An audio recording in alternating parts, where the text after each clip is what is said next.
This conference will now be recorded. Okay.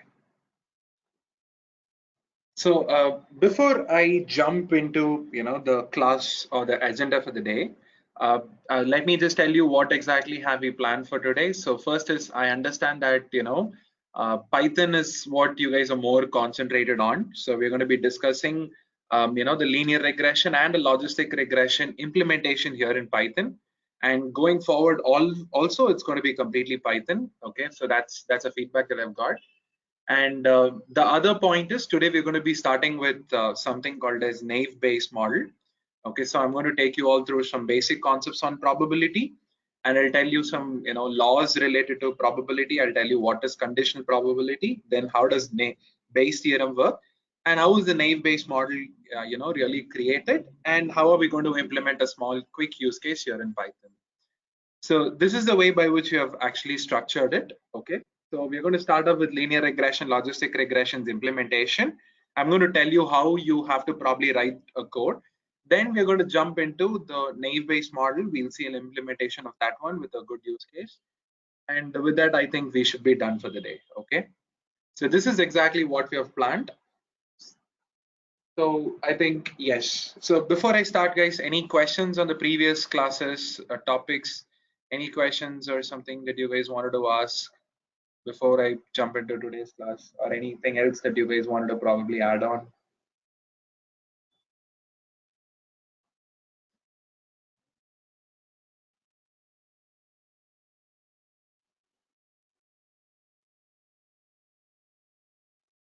Okay.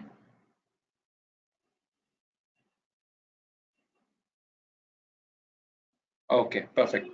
Great. So I think most of you are good, right? With no questions. Okay. So I think then we can get started.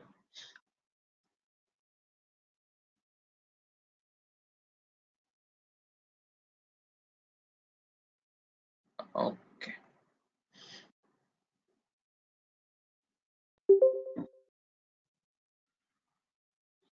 Okay. So let's get started. I'm going to start with a quick example on linear regression. Okay. So, let's just keep it kind of simple. Using linear regression, I'm going to help you all understand on how do you really write, Python codes. How do you use this particular library, something called as scikit-learn, and then how do you start creating a model? Okay. It's not about understanding the use case that we had in the last class. So I think conceptually you guys should be fine with the our version of it. But the Python version of it, I'm going to keep it very simple so that you understand the structure on how exactly you really write a Python code, for any predictive model that we're going to be discussing here. Okay. So what we're going to do is, as usual, as you guys might have already come across, right? We're going to import 2-3 different libraries. Okay. So the first one is going to be pandas. All of us know why we need pandas. The reason because he's going to give you a data frame, right? And he gives you a lot of arithmetic operations and other things that you can do on top of this particular data frame, right?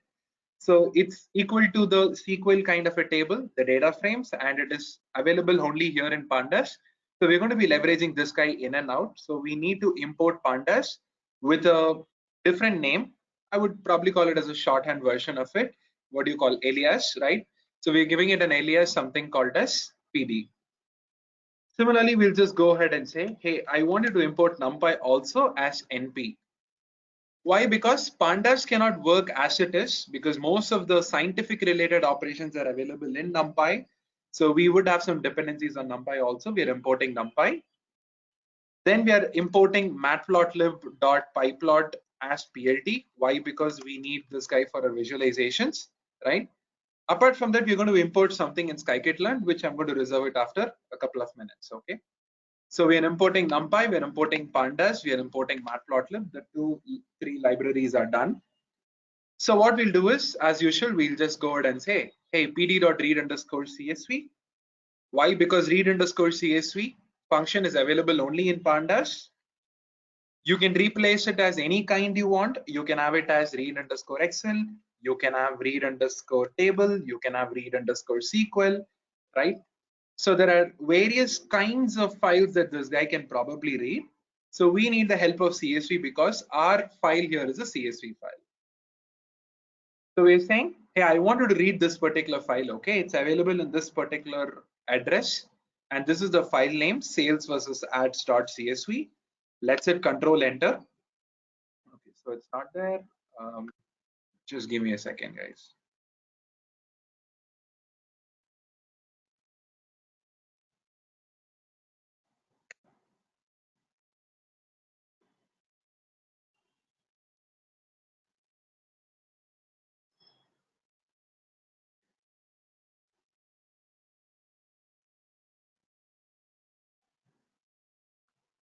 Okay, it is there. So what is the problem? It's a Excel file. Okay. Okay, I understand that it's an Excel file. So we can just go back and make this guy as Excel SX. And here I can just come down and I can make it as an Excel file. Probably I've changed the format. Okay, so we have read this particular Excel file. Unfortunately, we are having a lot of columns. Okay, let's remove it too. So we have read this particular Excel file. The first two columns is exactly what we require. The rest of the columns, I don't know, probably some kind of dummies, or probably it could have been the solution that we had on the inside. So let me just go ahead and say, hey, data.iloc. I want all the rows and only the first and the second columns. So this should filter it out. Okay. So we have read this particular file, and now we have this data with only the 0th and the first column, which is advertisements and sales, right? Now, the next thing that you all should understand is that all the statistical models or predictive models, all the ML and other things, right? They're available mostly in two libraries. One is basically stats models, okay? In Python, we have a library, something called as stats models. So basically, this particular library will contain all the statistical related models. Example, linear regression, logistic regression, ANOVA, chi-square, any kind of statistical thing that you probably want. This is the area where you need to look up. But any other models apart from this, more of ML in nature or more of kind of neural network in nature, you need to look up for a library, something called as scikit-learn. Okay. So the linear regression is available, in fact, in both the packages. It's available in scikit-learn as well as it's available in stats models.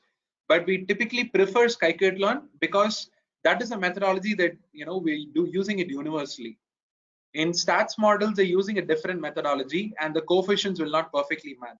So there's always a small confusion. Okay, I'm not going to tell you what is the reason behind it. Yes, I am recording the session, Yatinder. I am doing it. Okay. So we are not jumping into the stats model version of it. We're going to use the scikit-learn version of it. So the way you need to look at this particular library is exactly what we're going to discuss next. Okay. So let's search for scikit-learn. So this is the library that we have here, the documentation. So he's saying scikit-learn is actually speaking a machine learning library that you have in Python. Okay. And if you guys go to the documentation, you can see that he will give you the documentation. You can go for a quick start. You can have all your tutorials here. You can have a user guide of all the main topics. Okay. So what you can actually do is you can see that there are different modules available. So under scikit-learn, they have kept one specific model only for classification, one module only for regression, one module for clustering, a module for dimensionality reduction, module for model selection, pre-processing. There are many more modules coming forward, in fact. So what we will do is, we will go into this regression module, okay? Now he's saying, under this regression module, you have many other subtypes. So there's something called generalized linear models. There is linear and quadratic discriminant analysis, kernel ridge regression he's doing, SVM that he's doing, then SGD he's doing, nearest neighbors, Gaussian process, right? Then it comes to naive Bayes, decision trees, ensemble methods. So there are a lot of sub classifications that you will have here. And even if you go on the inside, then you can read there is ordinary least squares in GLM, then there is ridge regression in GLM, there is a lasso ridge regression here, then there is an elastic net which is ridge plus lasso, then there is something called logistic regression, there is a polynomial regression. So even within the GLM type, you have different types of regressions that you can take up. Here, what have we discussed? We have discussed linear regression and logistic regression. In fact, the easiest way you guys can Google is you can just say, hey, scikit-learn linear regression. So you can see here, he'll directly take you to this particular topic. So what is he saying? He's saying, see here the path, guys. There is a library called scikit-learn dot. Within that, there is a module called linear model dot. Within that, there is a function, something called linear regression. So he's saying what?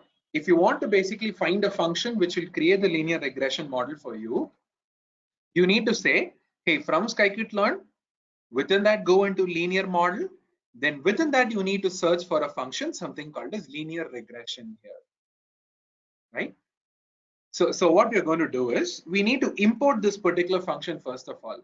The library or this particular function needs to be available. Only then you can start using it. So what we're going to do is we're going to come back here. So you will say, hey, from scikit-learn library, okay, dot. I think there is a module called linear model, isn't it? So there is a module, something called linear model. I think this is available. From this particular module, can you please import the function which will create linear regression model for me? So what are we doing? We're saying from scikit-learn, there is another submodule, something called linear model. Can you import a function, something called linear regression for me? Sure, why not? He was able to import it for you. He has successfully imported it for us, right? So now what we're going to do is, guys, we're going to make use of this particular function to create the model. So say for an example, if I go back here and we say a is equal to integer of 1.5, let's say. So what are we saying? We're saying a is equal to integer of 1.5. What is this particular integer? It's a function, isn't it? Or otherwise, in an ideal world, you call this guy as a constructor. Why? Because he's constructing a data type for you. So this guy is a constructor. He's taking up the 1.5, which is a float number, and he's converting it as an integer, and he saves it in this particular object A. So if we go and fetch A, I can see that 1.5 has become 1. Or I could say B is equal to float of 1. He is going to give us a result saying it is 1.0. Because the role of this particular function is to create a floating number. Guys, what we're going to do is we're going to say, hey, I want you to create a model object. So we're saying, hey, I want you to create an object, okay, whose name is model. This is equal to linear regression right now. Control enter. So what are you saying? You're saying model is equal to linear regression. So if you ask for the type of model, like what you'll do in the previous cases. In the previous case, you did what? You said integer of 5.5. It gave you a which is equal to 5. When you ask for the type of a, he's telling us that the type is basically an integer type, isn't it? So what is he saying? He's saying this particular data, it was converted into an integer, and the value that is stored at the backend in this particular object A is an integer data. In the same fashion, when you say model is equal to linear regression, by passing certain inputs, whatever is required, the moment I hit control enter, this model right now will become a linear regression type. Can you see it? He's saying what? Scikit-learn.linear model.base, there is linear regression. I am a linear regression type is what he is saying. Similarly, what you could have also done is you could have said, hey, from scikit-learn.linear model, can you import somebody like logistic regression for me? Sure, why not? I can import the function which will help you create a logistic regression guide. Now you can say, hey, log_model is equal to use the logistic regression function. Now ask for the type of this particular log_model. He'll tell us that it is a logistic regression type, right? So just like integer, float, set, dictionary, list, tuple, the different kinds of, the data types that you guys might have seen, even these are different data types that you're actually encountering. So this object is of what data type? He is of a logistic regression data type. That is the meaning. This object is of what data type? He is of a linear regression data type. So all of these individual objects are basically of their own model data types here, right? So if you try to compare, this is exactly how it will go, guys, okay? So don't think that this is completely alien. It's actually the same thing, whatever you have already discussed. It's going to perfectly match with your basic data types, in fact. Similarly, now see here, you created A, right? A is what? A is an integer, correct? So what I will do is now I'll say A is equal to a list of 1, 2, 3. Okay. So A right now is what? It is a list here. 1, 2, 3, 4 is the data saved at the back end. Now what will you do? You have certain methods available for each and every data type, isn't it? What do you mean by methods? Methods are nothing but functions available specifically only for that particular data type. So what are those? Methods are nothing but functions specifically available only for that particular data type. Say for an example, you have a function somebody like sum, isn't it? Sum is a function, min is a function, max is a function. All of these guys can work on any data type who is a iterator format. So what can these people do? They can work on any data type, but by the end of the day, they should have been an iterator. Which means I can pass a list of 1, 2, 3, or I can pass a tuple of 1, 2, 3, or I can pass a set of 1, 2, 3. So control enter, control enter, control enter. By the end of the day, they have to be an iterator. That's it. It could have been a list, it could have been a tuple, it could have been a set. That doesn't matter at all. By the end of the day, it's a function and he needs some sort of an iterator. So this guy that you see here is more of a function. He's a function, the reason because he can work with different data types. But a strict condition is he needs an iterator, that's it. So he can work with a data type like list, he can work with a data type like tuple, he can work with somebody like a set. So that's completely okay. But there are certain types of functions which are more specific only for that particular data type. They are called as methods. What are they? They are called as methods.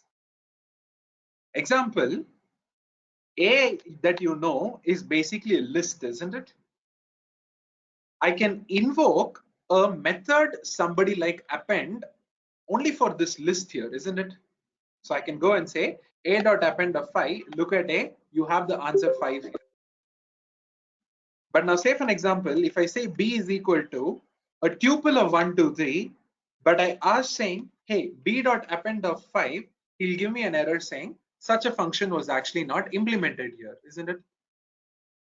He's saying what? Hey, tuple object doesn't have this kind of an attribute, something called append, right? So these are something called as methods, guys.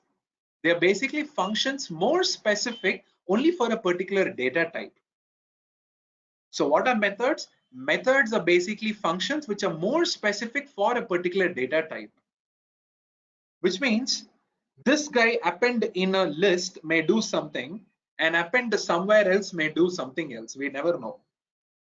Okay, it's not the same thing. So I could have created a data type, somebody like, AAA. This guy might probably have a function like append, but I'm calling him as a method because he has a specific work to do and it's only for AAA data type. Whereas if I have a data type like BBB, but if I have a function like append, but I still call this guy as a method because his work is completely different from the previous guy. Once again, it's more specific only for this BBB guy. So the work he's doing there versus the work he's doing here will be completely different. Okay. So these kinds of cases are exactly what is called as methods. They are specific functions available only for a specific data type. They do a certain work, but if the same name is used somewhere else, right? They may do a different work. You can never, expect him to do the same work. He's going to do a different work in another area. So this is exactly what you need to understand next. What is something called as methods? What is the reason we are discussing about methods here? You might ask me a simple question. The reason is because, number one, you have just imported the library. You have imported by saying, hey, from scikit-learn.linear model, can you import linear regression? You have imported this guy, correct? Then you're saying, hey, I have an object who's going to be a linear regression type. Okay, perfect. You've created an object who's a linear regression type. Next, what I need to understand is, what are the different methods available in this particular data type, or in this kind of a predictive model we are going to create? What are the different methods he has got to offer for us? What are the different methods that linear regression has got to offer for us is the next question we need to ask. What are the different functions you have specific only for yourself? Let's go to the documentation. So first, what you know is, you know how to read this particular library. So how to basically route to this particular function. The function has a lot of inputs. Okay, I'll come back on this particular thing. We don't use any of these, by the way. So that's why I didn't want to discuss, but I'll come back on this one. So you have created an object who's of this particular type. You need to understand what are the methods right now. Let's scroll down. What do you guys see? You see a topic, something called methods here, isn't it? So we have a separate table here, something called as methods. What are the different methods he's having? He's having a method, something called fit. He is having a method, something called get parameters. He's having a method, something called predict. He has a method called score. He has a method called set parameters. So these are 5 different methods that this guy is basically having within himself. A linear regression model type, right? An object who's of a linear regression model type can basically exercise any of these 5 methods that you see here. So I can just go back and say, hey, model dot, I could use a function like fit. Hey, model dot, I could use a function like predict. A model dot, I could use a function like score. These are different methods available for somebody who's of a linear regression type. Now, what are the different functions doing? The first guy is saying fit. What am I going to do? I need the capital X, which is basically nothing but the predictors only. I need the Y, which is basically the target only. Using these two people, I will help you create the linear regression model. He's saying what? I need the capital X and the small y. Using these two people, I will create the linear model for you. So what is the predict function saying? The predict function is saying, hey, I just need the capital X, okay? I just need the predictors.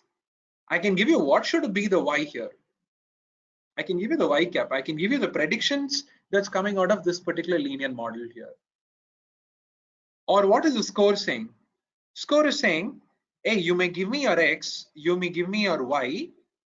What I will do is, using this capital X, I will come up with a prediction, and using that prediction and the true value, I will find what is called as R square. Right? So to find R square, what do you need? You need the true value, predicted value, everything, isn't it? So he is saying, hey boss, with this particular function, no, just give me the predictors, just give me the suitable target that was supposed to be. I can predict using this linear model, and I can help you come up with the R square value for you. So these are the 3 very important methods that you need to understand. A method, somebody called fit, who can create the model. A method, somebody called predict, who can predict using the model and only the predictors. And somebody called a score, who can evaluate this particular predictive model and give you what is called as R square. 3 people, 1 fit, number 2 predict, number 3 is something called score. So let's go back and try it. Okay, I'm going to clear out all these things. Now see here. So we have imported all the libraries, right? Then we are supposed to import what? The linear regression model. So we will say from scikit-learn.linear model, import linear regression, control enter. We have read the file. This is the data set that we have right now. Now we are saying regression is equal to linear regression here. So REGR is the object that we are creating, which is equal to linear regression here. Now let's just hit Control Enter. So REGR, you guys can see, is an object who's of a linear regression type. Now we are saying, hey boss, I want you to create the model for me using the capital X comma Y. What is capital X? Basically the predictors. What is the Y? It is the target here. So we are saying, hey, this is my X, okay? It's a single column that you can take up. So data.advertisements.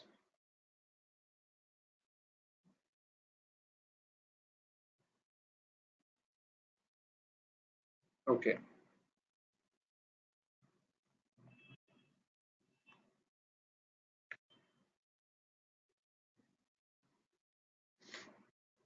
What's going on?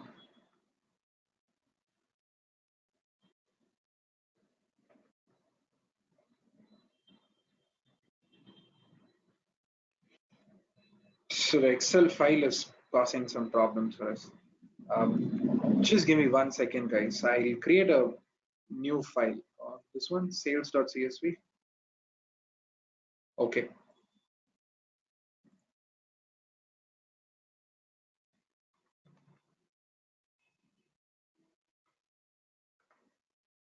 Okay, so this line is not required then.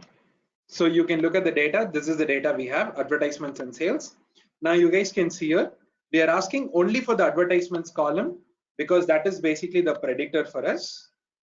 We are converting it as a single numpy array like this, okay? So dot values dot reshape, okay? So we need it as a single set of data, something like this. You can see here. So we are saying these are the different predictors. So you have a single predictor. These are the values here against your target, which is this particular guy, data.sales. So let's hit Control Enter. The moment you've hit Control Enter, the model has got trained at the backend. So all I did was that, guys. So we have taken up this particular column. We are asked for the values. Okay.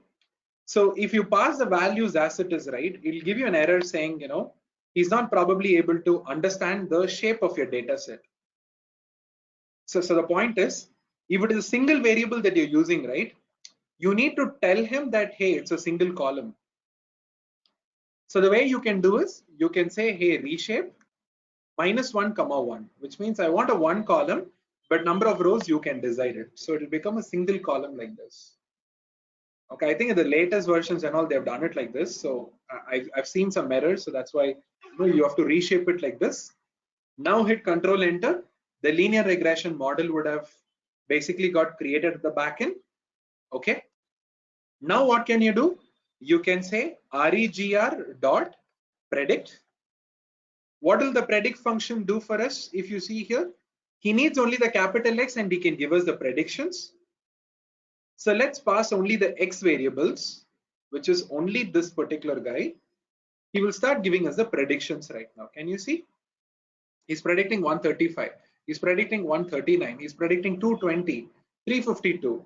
He has started giving us what is called as predictions. And also what can you do? You can find the R square by saying regression.score. This is the predictor and this is the target. Okay. So using the predictor, I want you to run the model and come up with the predictions. Then using the predictions and the true value, please tell me what is the R square value.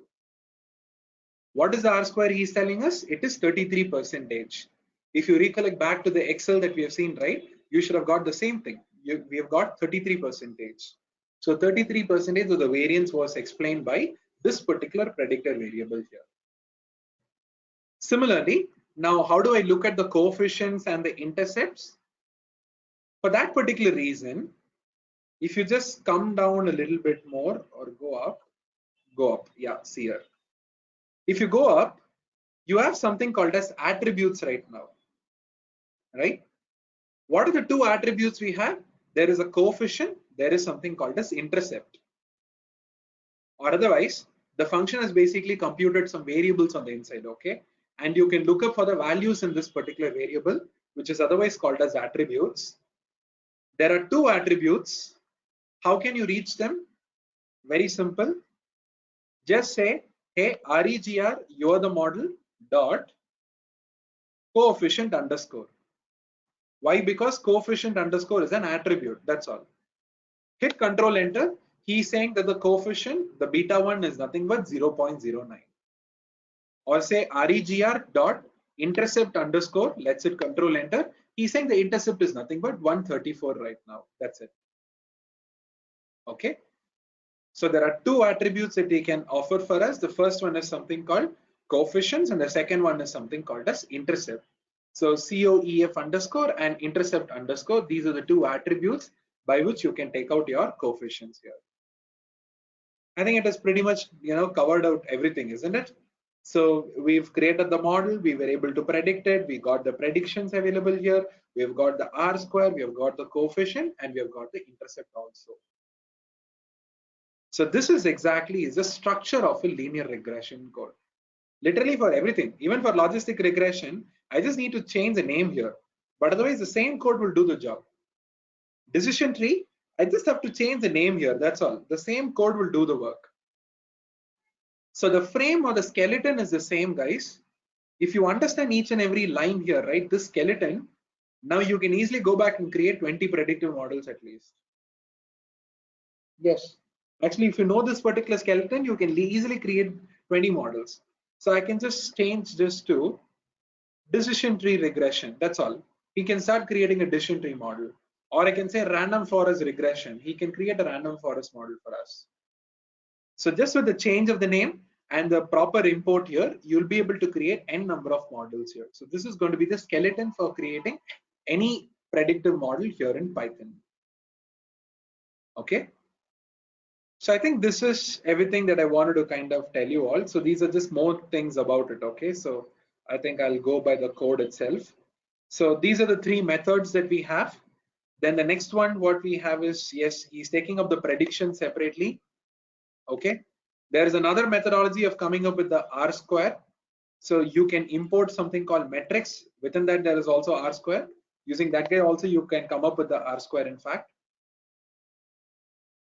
Okay. So you can see here, even with that guy, you can come up with your R square values dot values dot shape. Okay. Same 33%. So you want mean squared error, you can see here the mean squared error has been 4,311. So mean squared error.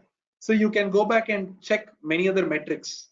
Is there any other regression metrics and all that we can probably use? You can go back and try and import them. Then you can use those metrics also to find the difference between the prediction and the true value. Okay. And now for the last case, you can see here we are creating a quick plot of the predictor and the true value, and then another plot of the predictor and the prediction right now. So you get to understand what was the true value and what was the predicted value. So the true values are nothing but the the black color dots, while the prediction is nothing but the blue color line here. So the first one would be a scatter, something like this. The second one would be a line, something like this. When you run them together, you can see. So the blue color line is nothing but the prediction, while the black color dots are nothing but the true values here. Okay. So I see a couple of questions online. Yes, guys, I'll answer in a minute. So let me just go back. We're importing matplotlib as PLT, then NumPy, then we're importing linear model. Okay, if you want to, so you can see a linear model and linear regression. Then we're importing something like metrics. Mean squared error is a metric we're importing. R square is another function we're importing. Pandas is PD. Okay, these are the different imports. Read underscore CSV, we are reading the file. This is how the file looks like. We are creating a mod object which is of linear regression type. We are creating the model by saying this is my x and y. We are predicting only with the x. Then we are saying score, which will come up with the prediction and the true value to come up with the R square. This is the coefficient and this is the intercept. You can also save the predictions. You can compute R square using another module, I would say, right? Another subpart of the same library. You can also compute what is a mean square error. Then you can look at the true value and the predicted value plot together by running this code. So this is exactly how you create a quick linear regression model. So this is the skeleton, the core piece of it. There is a lot of work before and after, but this is the core piece of it. So creating the model, this is exactly what people would write, the core piece of it.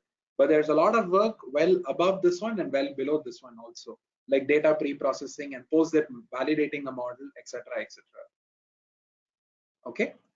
So this is exactly what you need to know, guys, on how to write a quick Python code to create any predictive model for this particular sake. It need not be just for a linear regression model.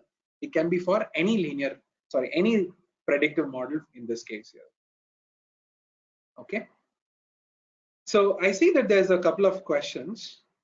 I think the question has been for fit intercept is equal to true, right? What does it actually do? Okay.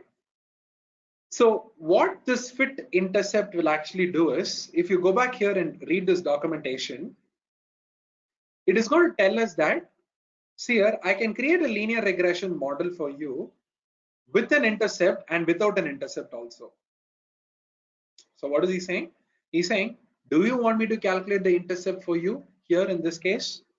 If it is false, I will not calculate the intercept, while if it is true, I will give you the intercept also. So the meaning is that beta naught that you see, right? He can discard that particular thing. He can directly just create a model with b1x1 plus b2x2 plus b3x3. He will not involve beta naught in the equation. That's all. So if your equation is beta naught plus beta 1 times of x1 plus beta 2 times of x2, this is with the intercept, but without intercept will be just beta 1 x1 plus beta 2 x2. That's it. So the difference is in the equation. Do you want to have the intercept during the creation or not here? No, by default it is true here, Sanjay. So you can see here. So what will happen is it'll always get some default. So you can see here itself. So fit intercept is true by default, and here also he'll tell you that the default value is true. So the next thing is something called normalize. Normalize means he's going to bring them down to the same scale. He'll do something called x minus mu by sigma. Okay, I'll talk about this normalizing once we discuss k-means tomorrow. So he can do something called as normalization. Okay, he can subtract by the mean of the column and divide it by the standard deviation of the column. He's doing something called as what do you call Z transformation. So he's going to normalize the data for you and bring all the variables down to the same scale. So copy underscore x is more like he will make a copy of this particular x. That's it. Okay, otherwise what may happen is he may probably overwrite with the result here. So we are saying make a copy of this particular x and then you can use it. Number of jobs is more like parallelism. So how many threads can I probably open? Okay, so number of jobs for the computation, it'll only provide speed up for the number of targets greater than one and sufficiently large problems. So it's basically the number of processors or the threads he's going to use so that he can speed up this particular process here. Okay, so these are the different inputs, guys. Fit intercept, then there is normalize, then there's copy underscore x, and then there is something called number of jobs here. So these are the inputs that you pass, what we call as parameters for this function. Outputs you will get, which is called as attributes, and the methods that you will leverage, which are these guys here. Okay, so any documentation you take, right, you should be able to read it like this. Let's go for logistic regression. You should be able to read it now. So go to scikit-learn .linear model. Within that there is logistic regression. Oh, is it? Okay. He's saying logistic regression will take in a lot of inputs. What are the inputs? He's taking up a penalty term. Then he's saying dual is equal to true or false. Then this is an all tolerance level, cost value, all of these things you can just completely forget, because it is more of a machine learning way of Python solving at the back end. So what we did was, we did a more statistical way of solving this particular thing, isn't it? In the last class, We use the more statistical way of solving it here. So this is one way of solving this particular equation. While Python is using a different format, he is using something called Newton-Raphson method, if I'm not wrong. So can you see here, Newton CG, right? So he's actually using something called as Newton-Raphson method and all. It's another methodology of solving this particular problem. So all of these things are basically parameters related to that one. So please don't worry about all of these things till here. Penalty we'll discuss in another class, okay? But these three things you shouldn't be touching at all. Do not touch it. Do not do anything with these people. Okay, so the method that you're solving, right, there is like two methods. There's something called as dual and primal method. So duality we call it as. So even this optimization you'll discuss in SVM. You guys will see it in SVM, but it's like at least a month later. Okay, so these are all optimization related parameters not to be touched upon. So please do not touch them. Just leave it as it is. But the penalty version, I'll tell you what it is, because this penalty is common for many models here. So you can go to regression, random forest, and all. Okay. Even there, you will be able to see something called penalty. Or you should be able to see L1 now.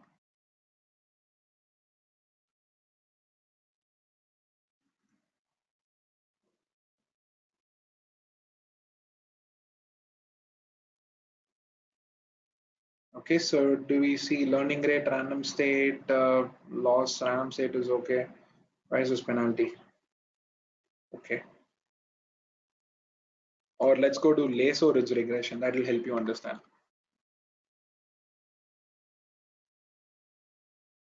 Okay, so you guys can see here. So we'll talk about this one, something called L1 terminal. It's a sort of a penalty that you're adding. Okay, so the L1 regression. Similarly, here you might have seen L1 or L2. He's asking what kind of a penalty. So these are all more related to something called as a regularization. So these are once again topics that we're going to discuss a month later. So even now we are going to not understand or discuss about what this penalty term here is. Okay, so leave this as an open item. And these three things, as I told you, it's more of a optimizers parameters. So you need not really worry about these three things. Just leave it to the defaults. Apart from that, he's saying, do you want to keep the intercept or not? Should the intercept be scaled or not? Then there's something called class weight, which we'll discuss in some time. What kind of a solver do you want me to use? Is it a Newton's method or is it any other method? Right? Stochastic average gradient descent solver, right? So do not really worry about all of these parameters, guys. Even we don't touch upon it. Okay. So we just say, hey, this is equal to logistic regression. That's it. We'll just leave it to the defaults. It will create the proper logistic regression model that we wanted. Okay. So you can go to any other model also. So say for an example, we might discuss something called multinomial NB, which is naive Bayes. Can you see the same format? Scikit-learn.naivebase.multinomial NB. It's called naive Bayes model. So these are the parameters that you need to pass. So he's asking, hey, what is the alpha? Is it L1 or L2 kind of a thing? And fit prior. He's saying, do you want me to fit the prior probabilities or not? What is the class of probabilities? I can give you the attributes like these things, and I can give you methods like these things. So it is literally the same format everybody will follow here, guys. You can go to k-means algorithm, something that we're going to discuss tomorrow. See, scikit-learns.cluster.k-means. These are the different inputs you can give for your k-means. What is the description about it? What are the attributes that you can pass as an output? What are the methods available here? So the same fashion, same skeleton for literally any predictive model that you want to create using scikit-learn here. That is the best part here with Python. Okay. So any questions still here, guys? Are you all comfortable in understanding this skeleton, this Python skeleton, how to write any predictive models code? So you understand all of these things. Why are we saying model is equal to something? You're using methods here. You're calling these as attributes. Is all that okay?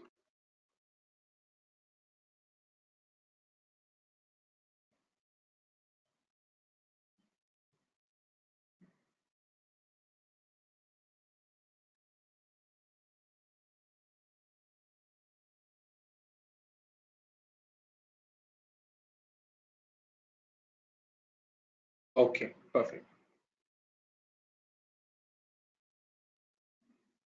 Okay, so great, thanks, guys. So what we'll do next is just to keep the class kind of interesting. Shall we just jump into the naive-based model and come back to the logistic regression use case probably by the end of the day or tomorrow? Let's do that. Let's jump into probably a new predictive model, somebody like naive-based, and then let's come back and discuss about a use case on logistic regression. Okay, I think with what we discussed in the last class, logistic regressions theory part is done. We need to understand how to implement it, but there's a lot of other things also to discuss even before we come into the logistic regression part, right? So how do you cleanse the data? What are the other things that you need to look at? So I think if we jump into this might take a lot of time. So let's jump into naive-based model, and then we can come back to this particular part of it, the logistic regression case. Okay. So the next topic that we're going to discuss is something called naive Bayes.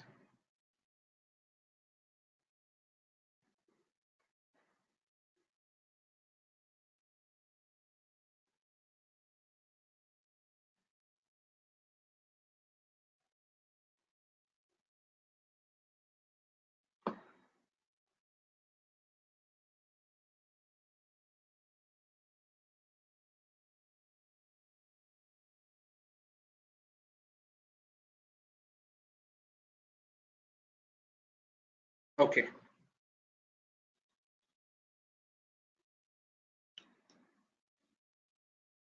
So yes, let's jump into the next topic for the day, something called as naive Bayes. Okay.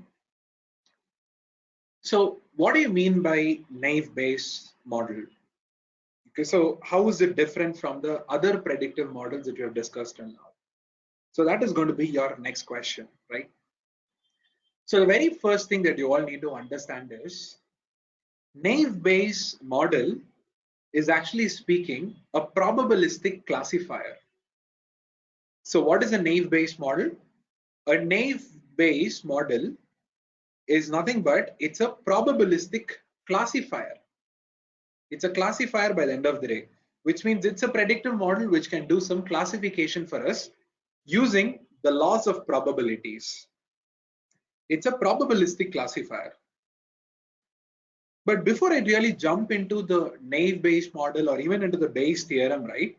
What we need to first even understand is we need to have some basics about probabilities. Okay, so we need to have a basic understanding of what is probabilities, what are the different laws, then what is conditional probabilities, and what is the problem with conditional probabilities that we are coming up later on with something called as Bayes theorem. So we need to understand a lot of other stuffs, in fact, well ahead before we jump into the Bayes theorem and the naive Bayes model here. Okay. So Thomas Bayes is the mathematician who came up with this particular model. It's actually speaking a very simple predictive model, guys. So it doesn't require so much of optimization and other things like how it's working in a logistic regression case. It is very simple. It's plain mathematics, plain probability, that's all. So it is going to be very, very fast in terms of computation.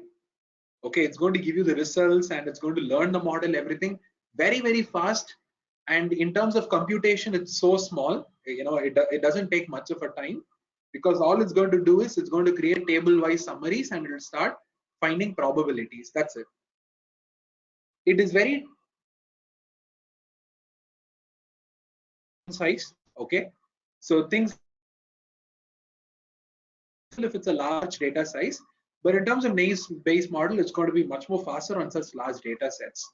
So it's much more suitable on large data sets here. Okay, but in terms of predictive power, I would say that logistic regression model could be a couple of notches better compared to a naive Bayes model.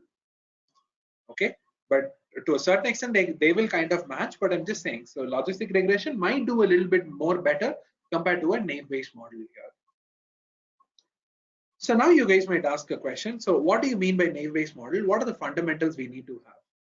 The fundamentals is basically probability, guys. So let me tell you what exactly is probability. Okay, So this probability as a concept actually came into its existence in the 16th century. Okay, so there was this guy, something called as Galileo. Okay, so what Galileo did is he had a very famous friend. Okay, there's another guy, Tuscan or something. He's a very close friend of this guy. He's actually speaking a sort of a gambler. He's a person who does a lot of gambling. Okay, he loves playing poker or any sort of a gambling game. So what this guy did was he came to Galileo and he said, "Hey Galileo, can you help me with a certain problem?" "Yeah, sure. What is the problem?"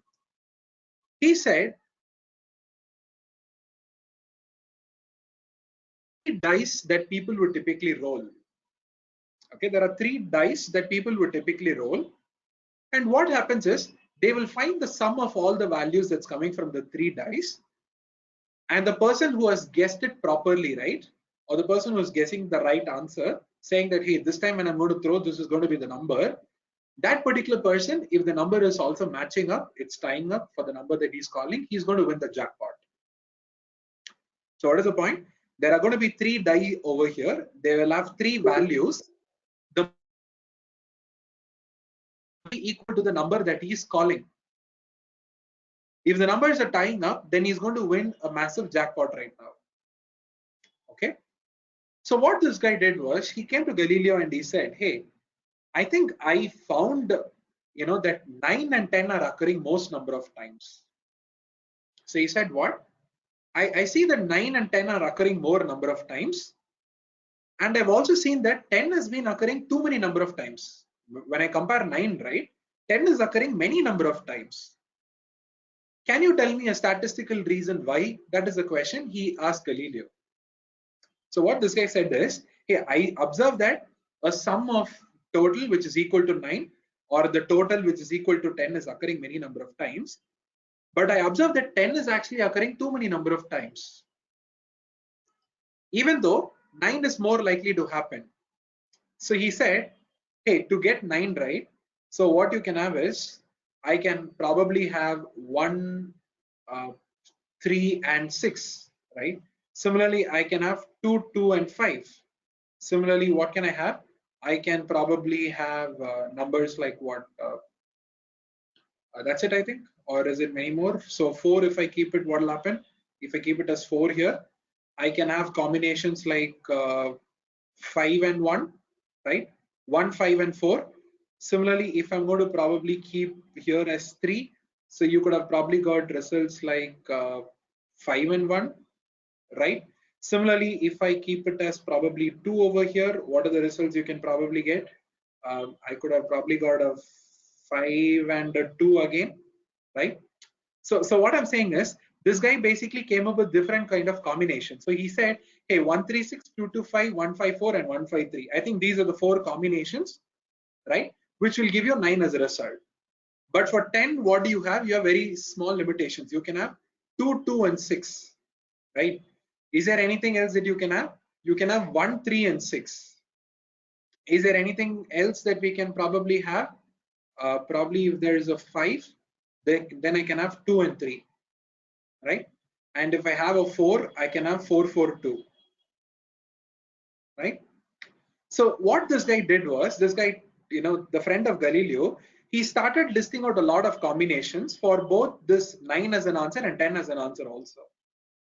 But what he was able to do is, he was able to find that 9 is occurring more number of times. He has many combinations of 9, but for 10 he doesn't have many combinations. But he said, "Hey, but for 10 I see that there are many other times it is occurring." So what this guy Galileo said is, he said, you shouldn't be limiting yourself to that particular thing. You should look at the combinations. I mean permutations also. So for 9, you can get the result saying it is what? 5, 3 and 1, right? Similarly, you could have got 1, 3 and 5. You could have got answer like 3, 1 and 5, right? Similarly, 3, 5 and 1. These are the different combinations you can have. I mean permutations and combinations I'm talking about. So for 9 as a result, there are 216, sorry, for 10 as a result, okay? There are 216 combinations, but for 9 as a result, there were very less number of combinations. And that is when Galileo said, "Hey, you should be betting on this particular number 10 as many number of times. The reason because there are a lot of combinations which will give you a sum which is equal to 10. He said there are too many number of combinations you can have, 6, 6, 6, right? If I'm not wrong, right? 6 into 6 into 6. There are so many number of combinations you can have, out of which 10, to get a sum which is equal to 10, there are 216 combinations. So 216 divided by 6 taken to the power of 3 will be the probability of you getting a sum which is equal to 10. So the probability of you getting a 10 was actually speaking very, very high. So this is exactly when probability as a particular theorem or a theory came into existence. So Galileo started it in the 16th century here. He started finding out a lot of favorable outcomes out of all the different possible outcomes that gave what is something called as probability. It gave birth to a concept of something called as probability. So to understand probability, guys, you need to basically first get hold of a couple of terms. The very first term I want you all to understand is something called as random experiment. So what do you mean by random experiment? What is the opposite of it?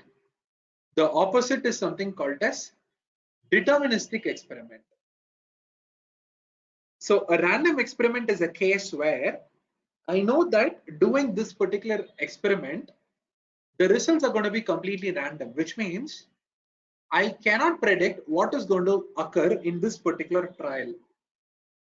So there's going to be a lot of uncertainty. We're saying, I don't think I can well in advance kind of come up with all the possible outcomes. I mean, I can come up with all the possible outcomes, but I cannot come up with all the possible, probable, what I would say, things that is going to probably happen. Okay. So there is always a certain amount of uncertainty. The results that you're going to get is going to be completely random. That is why we call this as a random experiment here. Whereas number 2 is something called as a deterministic experiment. What is a deterministic experiment? A deterministic experiment is a case where I know that these are going to be the outcomes for the next few cases. Okay. So what is a deterministic experiment? What's a random experiment? A random experiment is a case in which I may probably know what are all the possible outcomes, but I cannot predict what is going to happen next. Example, the throw of a die, or the throw of a coin, or picking a card out of a deck. So I know what are going to be the possible outcomes, but I cannot predict what is going to probably happen next. That is what is called as a random experiment. Whereas if I know what is going to happen next, that is going to be called as a deterministic experiment. This is the first two keywords that you need to understand. The third keyword that you need to know is something called as a trial. What is a trial? When you do this particular experiment once, right, that is what is called as a trial. So I'm doing a trial right now. I'm throwing a die. I'm tossing a coin. I'm picking a card. It's basically a trial. Performing an experiment is something called as a trial. The fourth definition that you need to understand is something called sample space. What do you mean by sample space? All the possible outcomes of a particular random experiment is called as a sample space. Example, the throw of a die will have a sample space which is what? 1, 2, 3, 4, 5, 6. And the size of this particular sample space is equal to 6 here. So what is sample space? All the possible outcomes of a particular experiment is called as a sample space given by capital X, and the number of outcomes that you will have in that particular given sample space is given by n of s that you can see. So the size of this particular sample space is basically n of s. This is what is called as sample space. Then what do you mean by a sample point here then? Sample point is nothing but individual outcomes here. So 3 here is a sample point, 5 here is a sample point, 6 here is a sample point. Okay, so sample points are nothing but individual outcomes. Individual outcomes in a particular experiment or from that particular sample space are called as sample points here. Okay. No audio, or I think it's only for Nizam.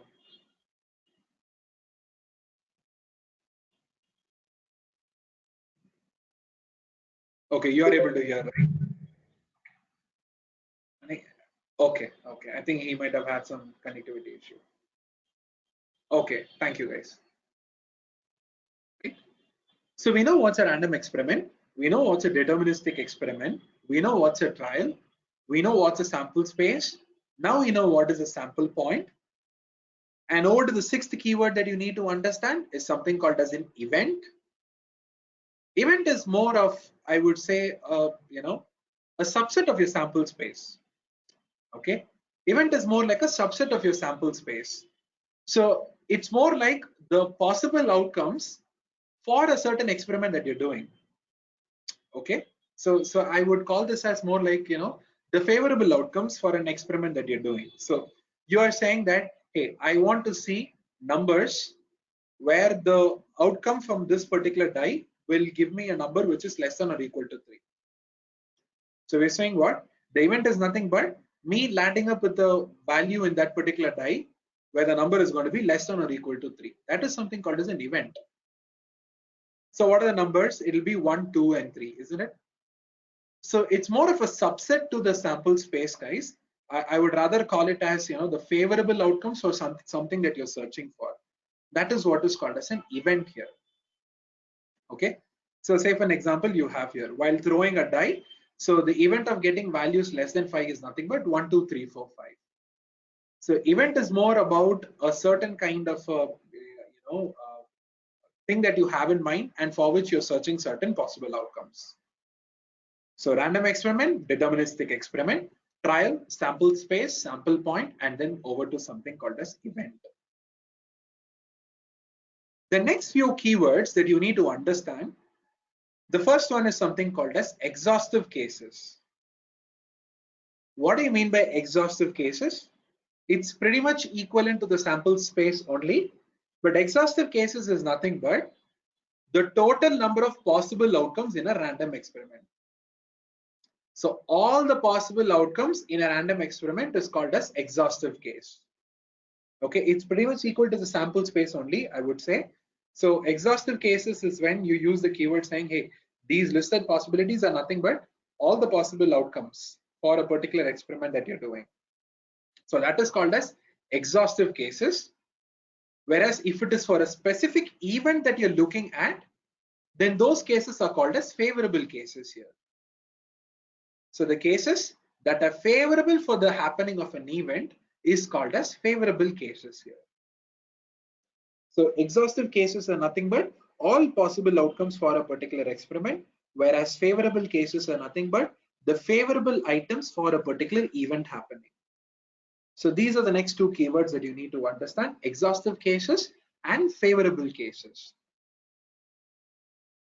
The next two things are very, very important, guys. The third one is something called mutually exclusive case, and the fourth one is something called as non-mutually exclusive case. The third one is what? It is called as mutually exclusive case, and the fourth one is something called non-mutually exclusive case. What do you mean by a mutually exclusive case? Very simple. So say for an example, I'm talking about a deck of cards. Okay, let's speak about a deck of cards. We know that there are basically 4 different symbols, right? The 4 symbols are what? You have clubs, you have spades, you have diamonds, and then you have hearts, right? So you have 4 different symbols in a deck of cards. We know that club and spades are basically black in color, and we know that diamonds and hearts are basically red in color. Now say for an example, we are talking about event A, which is me pulling out a spade shaped card. So I'm asking for the probability of me ending up with a spade shaped card. So in a deck of 52 cards, 13 of these people will be spade in shape. So 13 by 52 is a probability. While on the other hand, if I talk about what is the probability I'll end up with a red color card, which is P of B, this is nothing but 26 by 52, which is a 50% probability. Here it is 25%, right?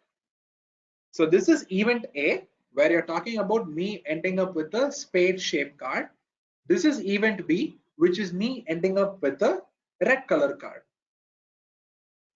Now look at this case, guys. If you want a spade shaped card, you cannot expect a red color card, isn't it? Or if you want a red color card, do not expect a spade shaped card. So what happens is, here you're saying the occurrence of one of the event is not allowing the other event to happen, or it is preventing the other person from not happening.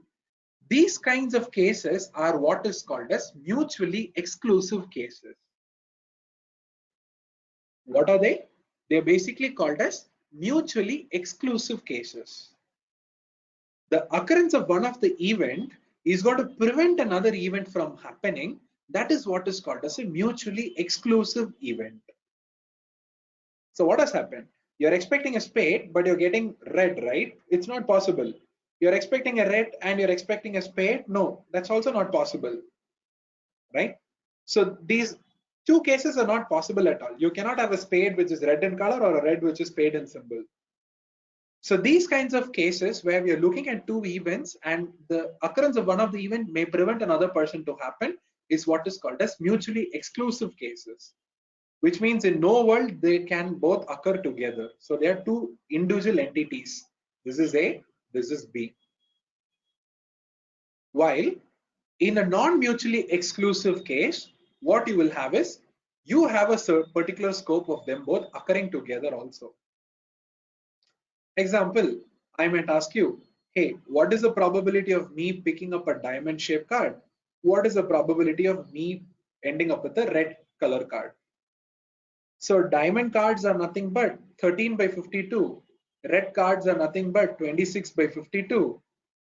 So diamond as well as red in color is 13 by 52 again, I think. Approximately, I'm just saying. Okay. Diamond and the red color, it's not 13 by 52. Okay. Anyways, let's not debate over it. So we're saying both red and diamond. Of course, yes, it is possible. So A is nothing but all the diamond shaped cards only. Okay. B is nothing but all the red color cards only. While this is nothing but diamond as well as red color cards. This is the overlapping area where it can be a diamond as well as it can be a red. I think yes, 13 by 52 is the right number in fact. Okay. So this is the overlapping area, 13 by 52, where both the things can happen together. So what do you call this as? You call this as an intersection, isn't it? So this is your intersecting portion, A intersection of B. Okay. So these are the two things that you need to understand, guys. One is mutually exclusive cases where they are completely exclusive. So the occurrence of one guy will prevent another person from not happening. While in non-mutually exclusive cases, it's not so. The occurrence of one of the guy is not going to prevent another person from not happening.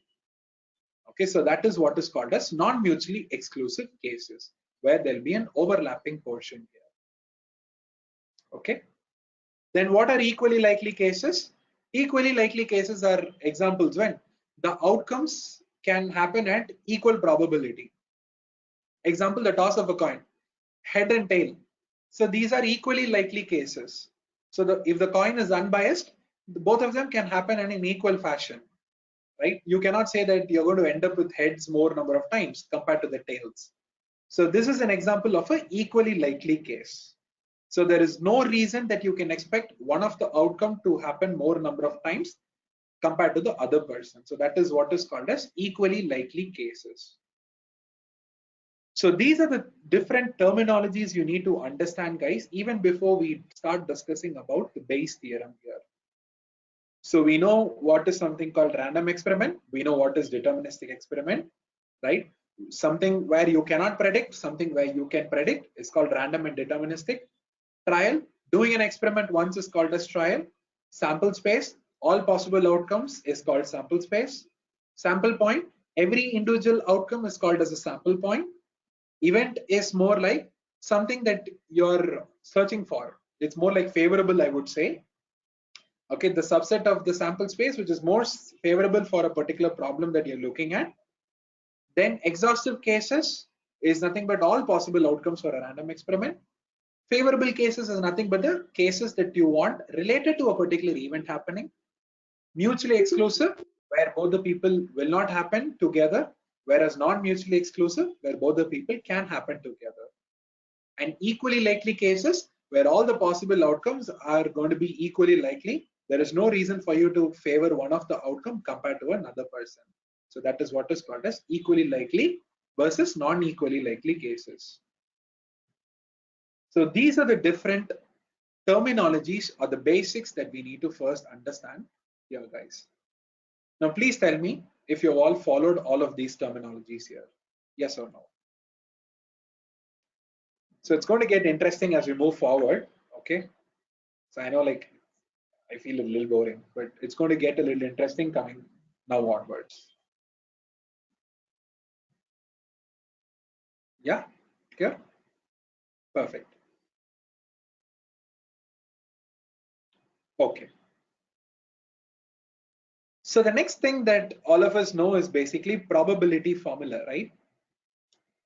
Do you guys even know that there are two versions of probabilities? One is there is a classical mathematical probability function, right? The equation that you can use. Or there are certain areas where this guy will actually fail when you need to make use of something called as relative frequency approach. So the second one will be called as relative frequency approach that you see here. What do you mean by a classical mathematical probability? So the classical mathematical probability is given by this particular formula. So we are saying, hey, I have an event A that I'm observing. I want to know what is the probability that this particular event might happen. So the probability of event A happening is equal to the number of favorable outcomes for this particular event divided by the total number of outcomes in the sample space. So P of A is equal to N of A divided by N of S, which is favorable outcomes divided by the exhaustive number of outcomes here.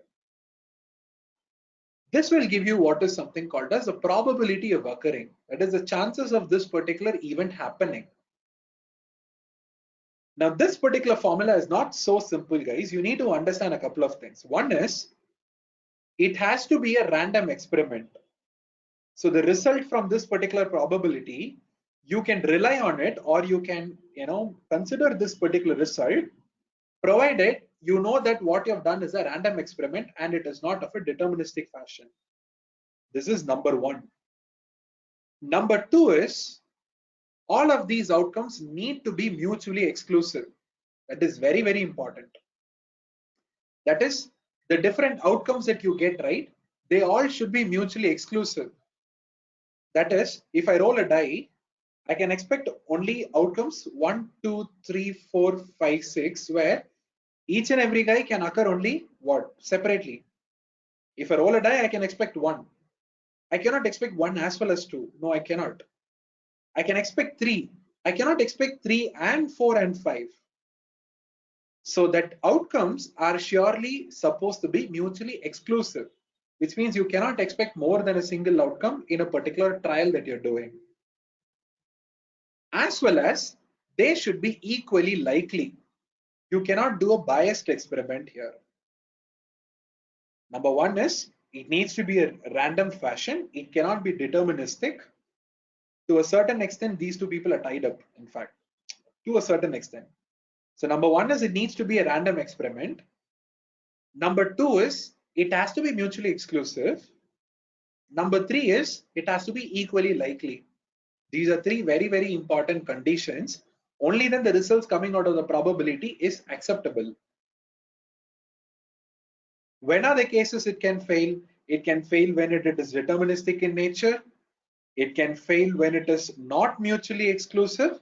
It can fail when it is not equally likely. Right? So it can fail when it is not a random experiment, not mutually exclusive, and not equally likely. I can give you an example for this one, equally likely case here. So when you're doing a particular toss of a coin, head and tail, if you're going to toss the coin 100 times, so you're saying the probability of heads is 50%, the probability of tails is 50%, which means out of 100 times, 50 times you should have got heads, 50 times you should have got tails. That should have ideally been the result.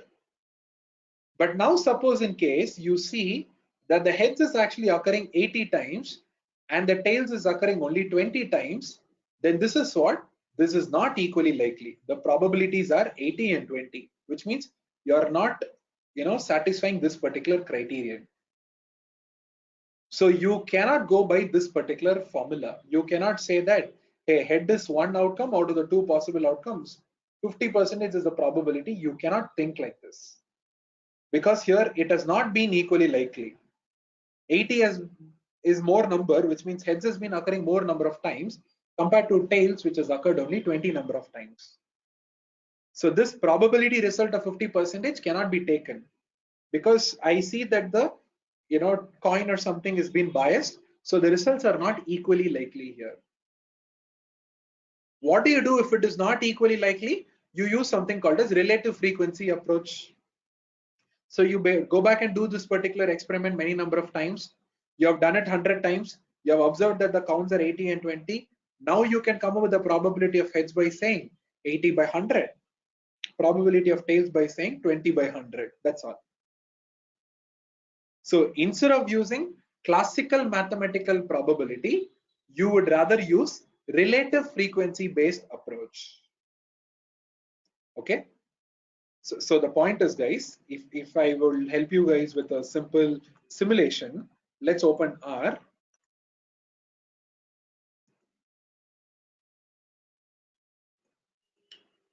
Okay. So please don't blame me why R. It's more of a concept. Okay. So that's why I'm doing it in R. So see you guys. So say for an example, we're going to throw a die. Okay. So when we throw a die, the possible outcomes are 1, 2, 3, 4, 5, and 6. What is the probability that you will get 1? 1 is nothing but it is one possible outcome out of 6. What is the probability you will end up with 2? It is one possible outcome out of the 6 outcomes. 1 by 6, 1 by 6, 1 by 6, and 1 by 6. So you're saying the probability of you getting 1 is equal to 1 by 6, 2 is 1 by 6, 3 is 1 by 6, 4, 5, 6, everybody is 1 by 6. And what is the answer? The answer is basically 16.66% probability. What is this? This is using classical mathematical probability. It is classical mathematical probability formula. What we can also do is we can use a relative frequency approach. What is a relative frequency approach? You basically roll the die many number of times. So you can see here, I'm saying sample the possible outcomes of 1 till 6. I wanted to sample one single outcome. So this is one roll of a die. This is another roll. This is the third time you're rolling. The fourth time I'm rolling. The fifth time I'm going to roll. What we will do is, guys, we'll do this particular rolling thing, let's say 1000 times. Okay. So I will just say, repeat this particular thing 1000 times.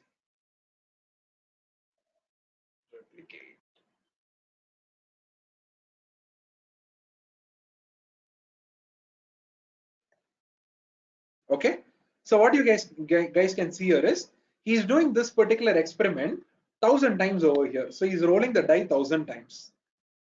I will save it here in something called outcomes. So when you go back and look at outcomes, these are the different outcomes coming from the roll of a die. Now let us understand the frequencies. So let's go back and ask for the table. He's saying out of the 1000 times that you've rolled, 153 times you got 1, 167 times you got 2, 199 times you got 3, goes on up to 156 times you got 6. So he's giving you the frequencies. Now how do you convert it as probability? By dividing it by 1000, that's all. So going back here, if I know that I've got 80 heads and 20 tails, out of 100 trials I've done, 80 by 100, 20 by 100, isn't it? Same fashion, if I know 153, 167 goes on up to 156 is the frequencies, which I've done it for 1000 times, then dividing by 1000 will give me the probabilities. So the probability of you getting 1 is 153. I mean, which is 15.3%. Of you getting 2 is 16.7%.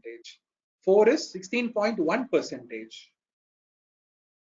Only if you increase the number of trials, you will get much more closer towards the classical mathematical probability. Can you see? Now the numbers are more closer towards 16.7% probability. If the number of trials are lesser, right, it will not be close to that particular original result. Can you see? Here now he's saying 18.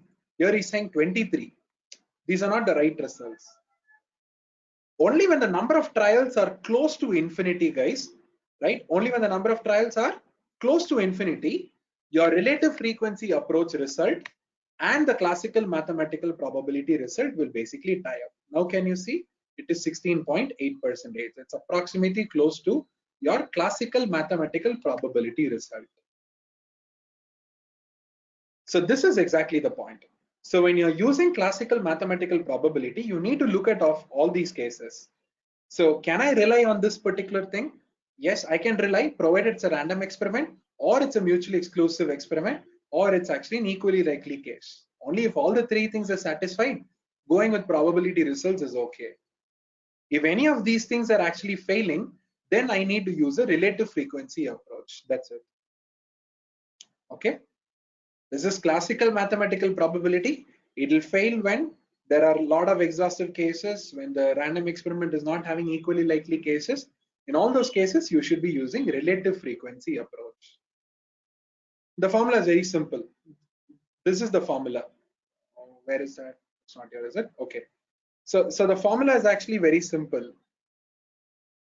So it is nothing but same thing, but frequency. So P of A is equal to F of A divided by total F. That's it. Here it is possible outcomes, while here is possible frequencies. That's it. So favorable frequency divided by total frequency will give you probability using a relative frequency approach, while this is probability using classical mathematical probability here. Okay.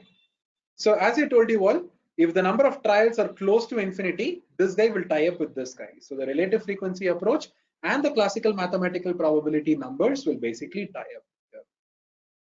Okay. So this is exactly a difference between something called classical mathematical probability versus a relative frequency approach here. Now tell me guys, have you all followed this particular concept also? What is classical mathematical probability versus a relative frequency approach?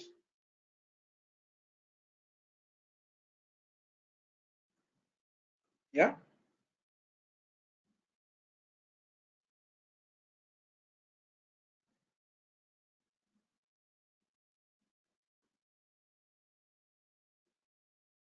Okay, perfect. So now what we'll do is, guys, we'll move a little bit more slower. Let's talk about a couple of laws of probabilities. Okay. So the next thing that we're going to discuss, okay, let's go a little bit more slower. We're going to be discussing about something called as laws of probability. Okay. So the next topic is basically laws of probability. Now this is exactly where the core concepts of your Bayes theorem is going to start. Laws of probability. So the very first law that all of us will have to understand is something called as an addition law. What is the first one? The very first law is something called as an addition law. What do you mean by an addition law? Very simple. The probability of event A or event B happening is exactly what is given by an addition law here. So what are you saying? So can you please give me what is the probability of event A or event B happening is what is exactly the addition law is going to tell us. So typically written as P of A union B is equal to P of A plus P of B minus P of A intersection of B. Okay. So assume two experiments that you're doing, guys. Okay, A and B. So let it be like events that you're talking about. You're doing a particular experiment and there are two events, A and B. The probability of A or B happening is equal to P of A plus P of B minus P of A intersection of B. What is the meaning? You're saying either A should happen or B should happen, boss. That's it. Both of them cannot occur in this particular case is what you're saying. So what we will do is, let's try to dissect this particular formula. Very simple, using a Venn diagram. So what are you saying? You're saying this is nothing but A, this is B, and this is A intersection B. What do you need? You need only this particular portion of probability, where either A happens or B happens, isn't it? So what are you saying? You are saying, let me add P of A plus P of B, which is the first circle completely as well as the second circle also completely. I will add up both the portions. Okay. So what are we saying? We are saying we're going to add up both the portions. So what will that tell me? It will tell me that, hey, the event A happening, the event B happening. But what will happen is, it will also talk about both A as well as B happening. The center region is what? It is about both A as well as B happening. Now what we are saying is, hey, I'm interested only in this rest of the portion. I'm not interested in the center portion here. That is why we are subtracting by that particular area. So we are saying, I wanted to add up this total area, but subtracted by the center portion here. That is why the formula is written as P of A plus P of B minus P of A intersection of B. So what are we saying? Give me all the possible outcomes of A, all the possible outcomes of B, but I will just delete the outcomes which are common to both A as well as B. I don't want those people, because I just want the probability of event A happening or the probability of B happening. I don't want both the people to happen together. So P of A plus P of B minus P of A intersection of B. This is exactly what is called as the additive law of probability. And what we have written here is for, tell me guys, is it for a mutually exclusive case or is it for a non-mutually exclusive case? This formula, is it for a mutually exclusive case or is it for a non-mutually exclusive case?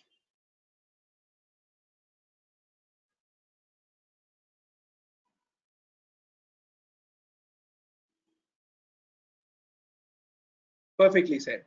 It's a non-mutually exclusive case, right? Why? Because there is an intersection portion where both the people can occur together. So this formula is for a non-mutually exclusive case. What happens if it is mutually exclusive? Can you all tell me, guys? What will be the result if it is mutually exclusive? The formula?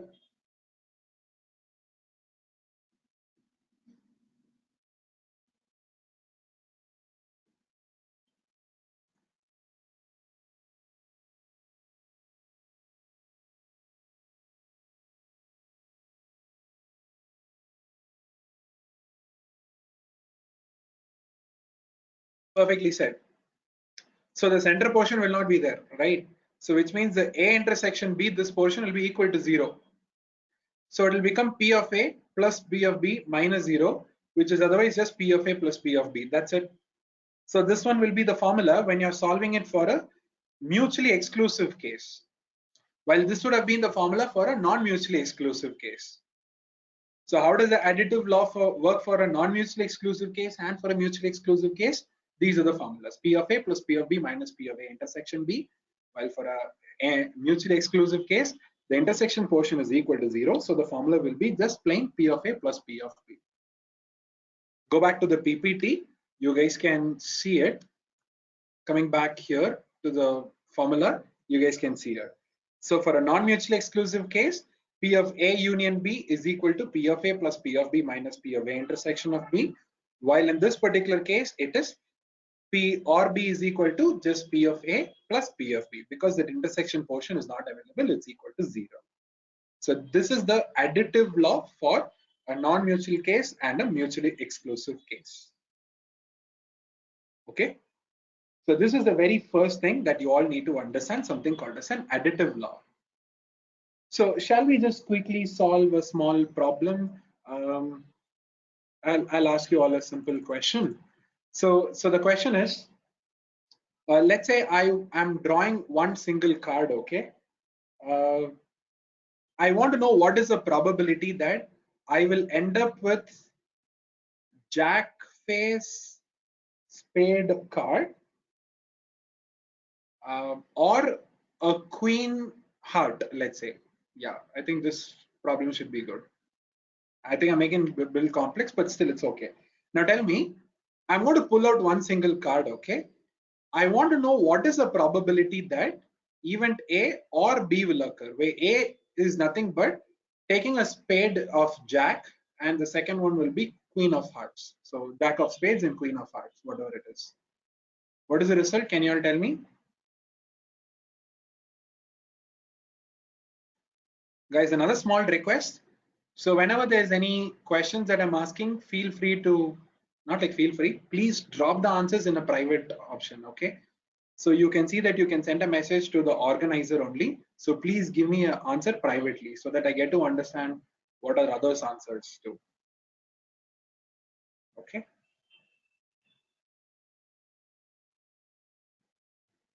And before I move on, by any chance, did you guys have any probability sessions before itself?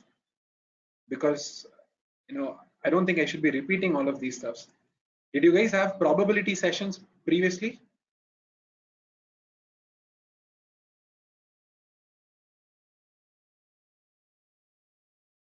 No? Okay. How about others? Some of you might have had. Okay.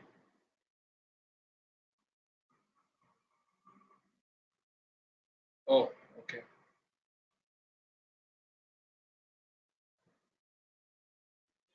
Anyways, so my work is to still take you through basics of probability required for modeling. So anyways, so the answer is 1 by 52 plus 1 by 52, right? 2 by 52, which is 1 by 26. So this is going to be probability of A or B happening, correct? Now, suppose in case I ask you a question, hey, I'm going to throw a die, okay? And the die might probably give you an outcome. What is the probability that A or B will happen? Where A is nothing but me ending up with a multiple of 3, and B is nothing but me ending up at a prime number. So I want to know probability of A or B. It's a die, okay? Die whose outcomes are from 1 to 6. So what is the probability that I will have A or B happening, where A is nothing but the multiple of 3 while B is nothing but prime number?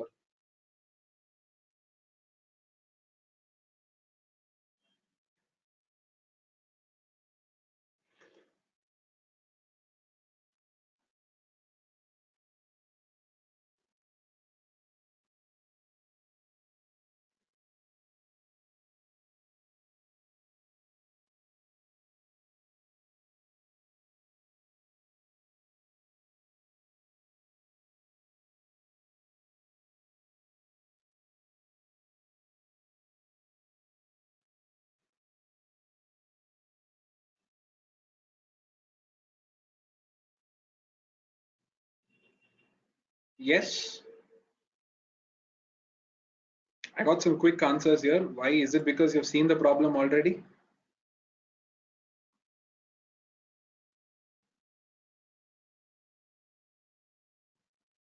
Good answer, Manjeet. Yes, perfect answer.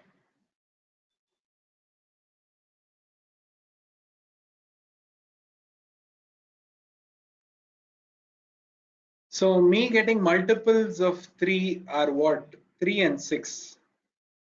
Me ending up at a prime number is basically 1 is neither not prime, isn't it? So 2, 3, and then you can have 5 if I'm not wrong. That's it. So 2, 3, 5, right? 1 is neither prime nor something else you say, right? Some whatever it is. So 2, 3, 5. So now what we will do is you look at cases. This and this are basically matching, which means there's an overlap. They are not clearly, not mutually exclusive. They are actually non-mutually exclusive. So we are going to say that it is nothing but 2 divided by 6 plus 3 divided by 6 minus 1 by 6. Because P of A, P of B, and P of A intersection B. Intersection is this particular 3. That is common. So 2 by 6 plus 3 by 6 minus 1 by 6. So the answer is going to be 2 by 3 if I'm not wrong. Okay. So what do we have? 2 by 6, which is P of A. That is 2 outcomes out of the 6. So this guy. Here it is 3 outcomes out of the 6. While this one is nothing but the overlapping portion between the two possible outcomes. Right. So P of A intersection B. Okay. So this is basically something called as an additive law, guys. Similarly, let me just jump quickly into the multiplicative law. So the multiplicative law, or otherwise you can call it as conditional probability. Okay. So what we have is we have the multiplicative law, or what is something called as conditional probability. So what do you mean by this multiplicative law or the conditional probability? So very simple, guys. So here we are saying that I need to come up with a formula like this, P of A into B, or basically both A and B, which is happening. What is the probability of the events? Both A and B is going to happen, right? Also given as this one, P of A intersection of B. We need to come up with this particular number.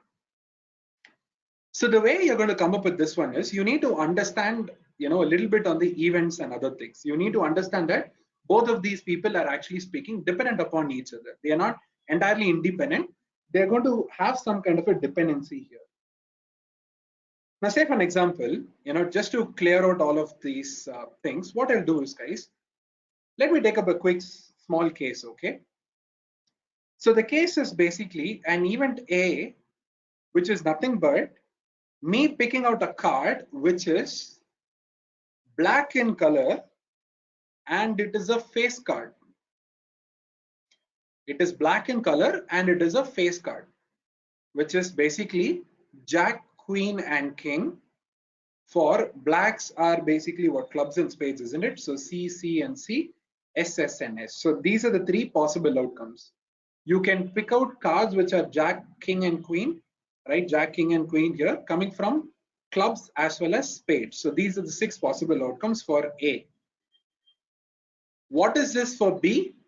For B, I'll give you an event saying the card I've picked is basically a spade symbol, which could be 1, 2, 3, 4, 5, 6, 7, 8, 9, 10, Jack, Queen, and King. All of these people are basically spades.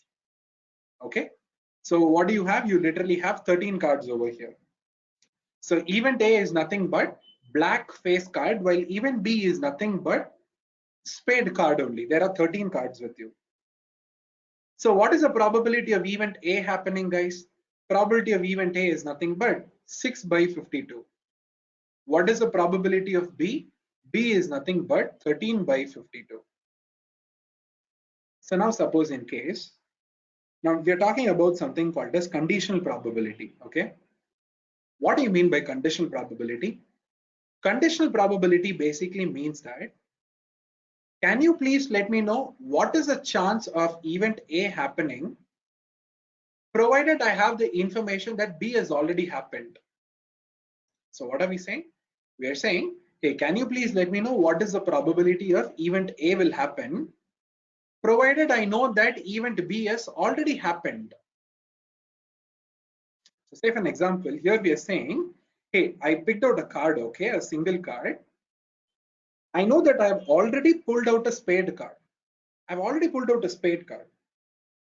Now can you tell me what is the probability of A? So we are saying the probability of A as it is independently would have been 6 by 52. But now we are saying there is a sort of a dependency. Why? Because I have an information that event B has already occurred. So typically we call this as P of A given B. So we are saying P of A given B. So the B event has happened already. What is the probability that A will also happen? If I know that the B event has happened, which means somebody has pulled out a spade card, there is no chance I will get all of these clubs here. So what will happen? You're saying if somebody has pulled out a spade card, right? there is no chance that I'm going to see Jack, Queen, and King coming from spade. I'm sorry, coming from clubs. So the number of favorable outcomes right now is 3 divided by, can you all tell me what will be the denominator here right now?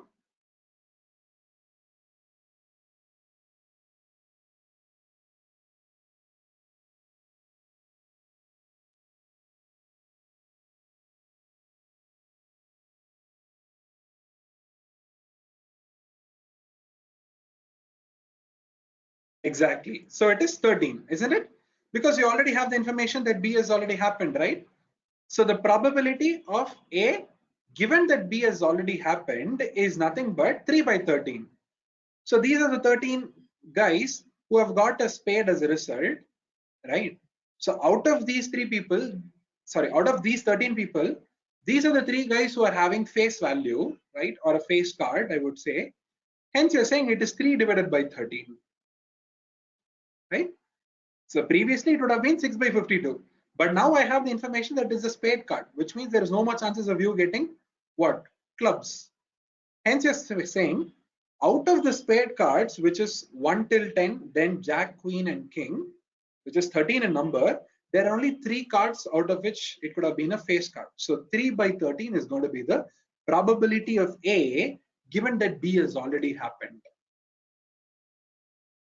So when you talk about P of A and B, a P of A intersection B and all, you need to keep in mind that these two people are actually speaking dependent upon each other. They are not completely independent. Right? They will have some kind of a dependency. Right? So the P of A given B, right now what we've come up with is basically what? 3 by 13. Or otherwise, if I write it in terms of a formula, guys, I'll write a formula, then I'll tell you why this formula has come out like that. The P of A intersection B is nothing but P of A into P of B given A. Or another version of it is P of A intersection B is equal to P of B into P of A given B. Okay, there are 2 versions for the AND formula that you see here. P and B, P of A and B is equal to P of A into P of B given A, or P of B into P of A given B. So there are 2 versions for the same formula, guys.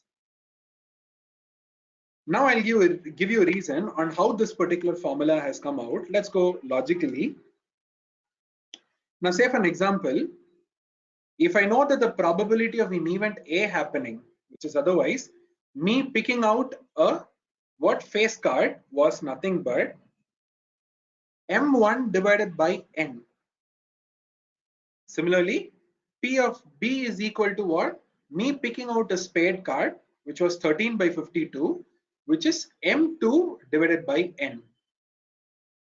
Correct?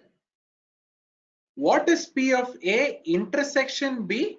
That is equal to M3 by N.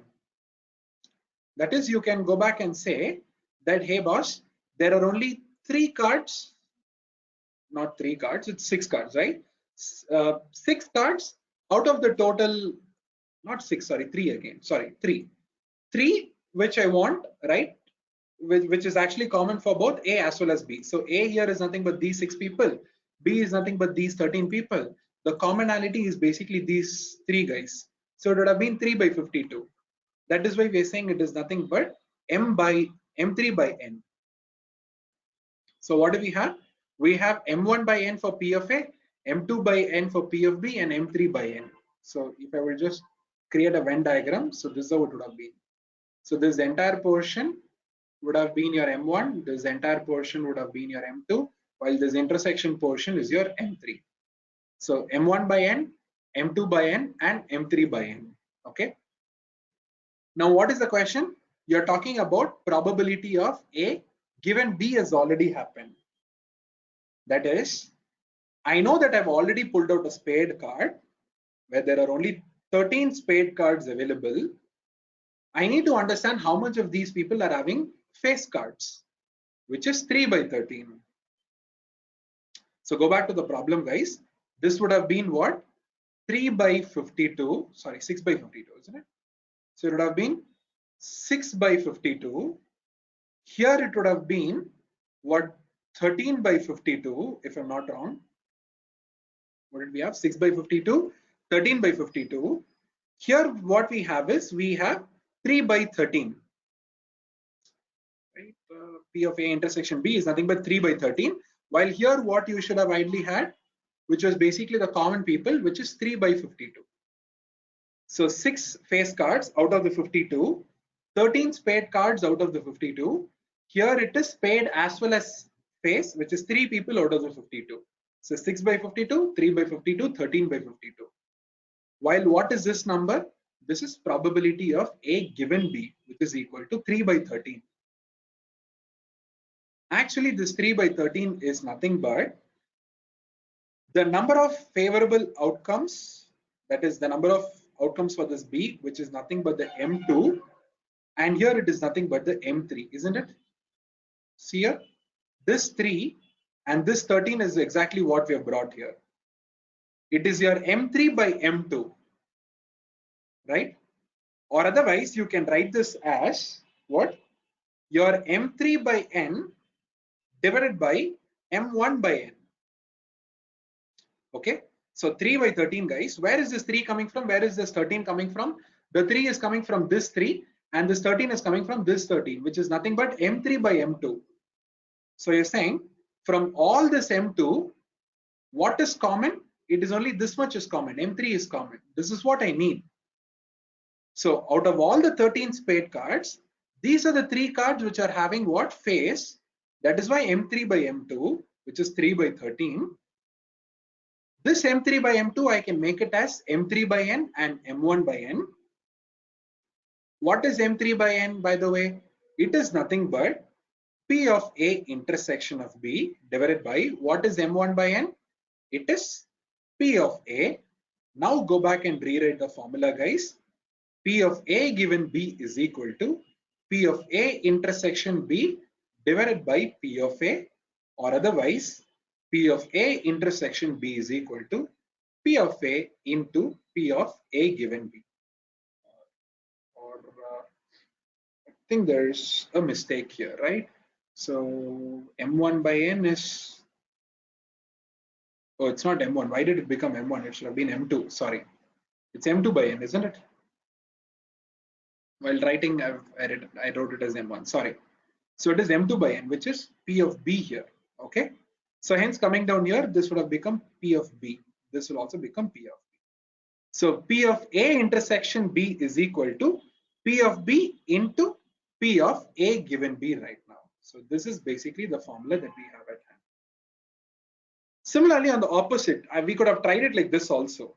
Okay, let's go through the same thing, guys. Again, I'll do it in a different fashion. So P of A is what? You picking up a face card, which was 6 by 52, which is M1 by N. P of B is what? You picking up a, so what was the problem? I think spade card, which is 13 by 52, which is equal to M2 by N. P of A intersection of B is nothing but common to both the people. It is a spade as well as face, which is 3 by 52, isn't it? That is equal to M3 by N. So these are the things: P of A, P of B, P of A intersection of B. P of A given by B is written as 3 by 13. Right? It is written as 3 by 13, isn't it? There is even another way to look at it. The same thing can be solved even in another way. Okay. Instead of 3 by 13, I could have in fact done something like this: P of B given A. Okay. If I try P of B given A, it would have been what? A has already happened, then B is happening. Okay. So can you all try this one? P of B given A, can you all tell me? I'll just go back here. Yes. Can you all tell me what is the ratio of P of B given A has already happened?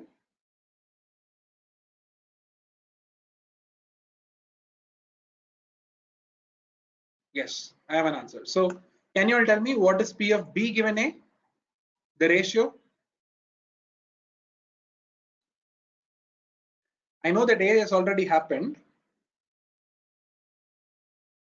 right? I need to find what is the probability of B that will happen. P of B given A.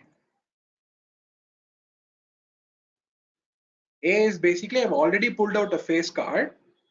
Now I need to understand what is the probability it will be a spade.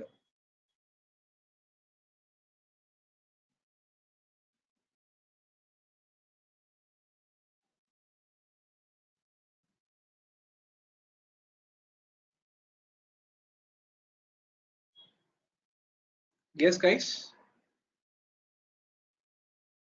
So I have already pulled out a face card, which is these 6 members. Then I need to understand what is the chance I'll end up with a spade here.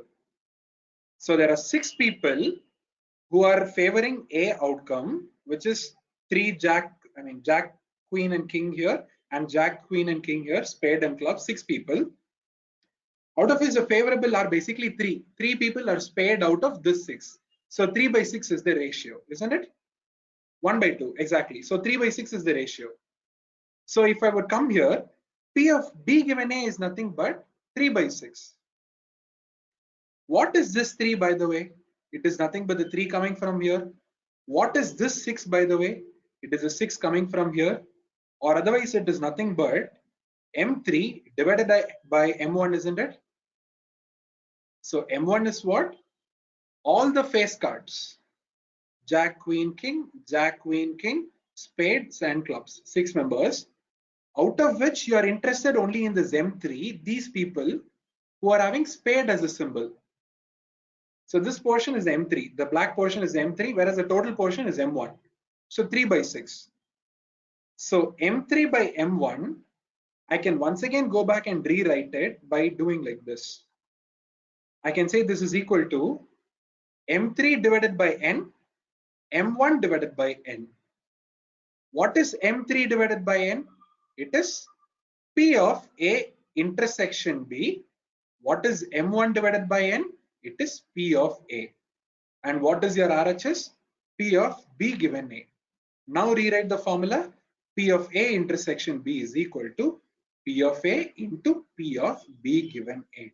Now can you see? You have got the second version of the same formula. Go back to the top. Can you see? Now we have basically derived the second version of it. Right? So this was the first version. This is the second version.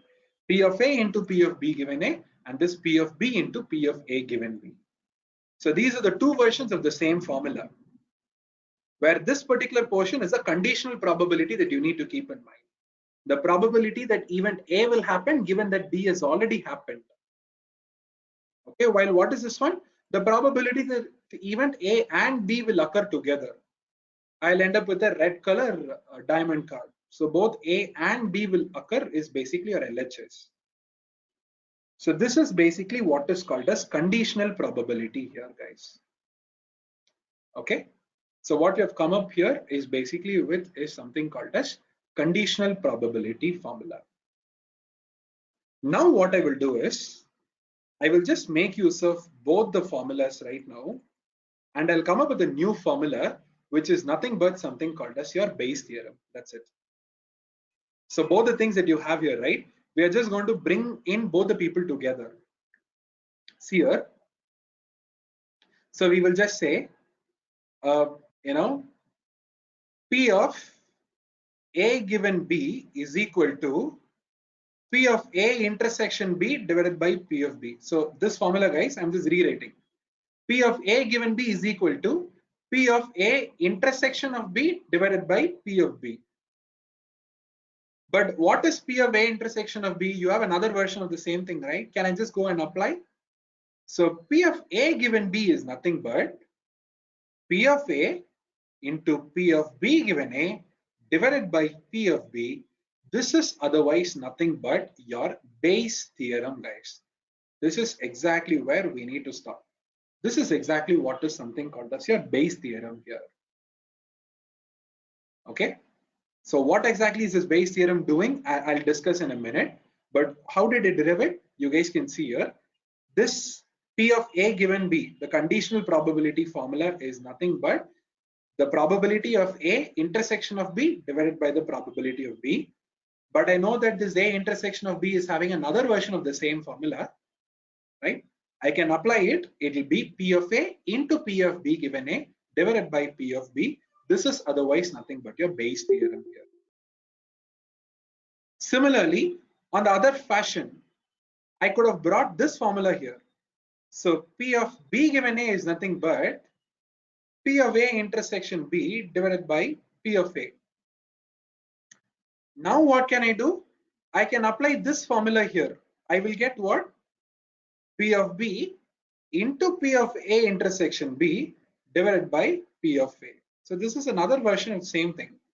Or you could have just rearranged these terms. You would have got the same version. So P of A given B is given as P of A into P of B given A divided by P of B. So this is what is called as the Bayes theorem. This is actually what is called as the Bayes theorem. So he's saying, if you want to understand what is the probability that event A will happen, provided that event B has already happened, is nothing but probability that event A will happen into this particular term is something called as likelihood divided by the probability of B will happen, or otherwise something called as prior probabilities. So the probability of A given B is equal to P of A into P of B given A divided by P of B. So the probability of A given that B will already happen is equal to probability of A into probability of B given A divided by probability of B. This is exactly what is called as Bayes theorem here. This formula is exactly what we're going to be using in our Naive-Bayes model here. Okay. So what I'll do is, guys, let's probably take a small break. I know that, it would have been 2 hours of so much of information. So let's take up a small break. Probably let's go for a 15-minute break. Then I'll just come back. I'll just revise for the last 2 things, starting from this particular thing, the multiplicative law, then conditional probability. Then I'll tell you what exactly does this particular formula do. Okay. So what we'll do is we'll quickly take up a small break, a 15-minute break.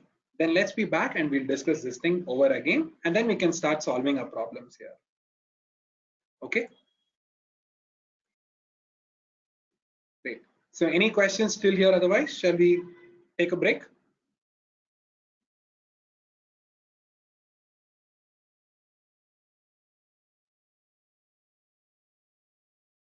Okay. So let's be back by 7:20. Okay.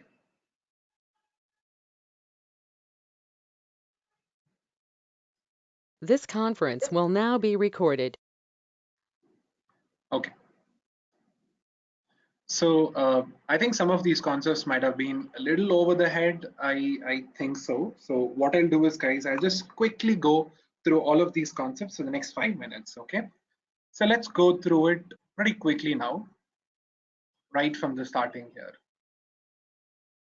Okay. So the laws of probability.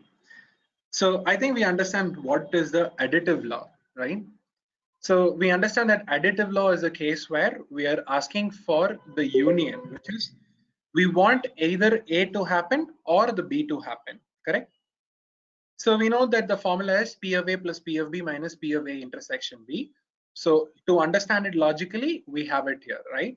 So P of A is basically the entire area of this circle, P of B the area of this entire circle. A intersection B is a common portion. We are removing it, and the rest of the people is basically what we wanted. P of A union B.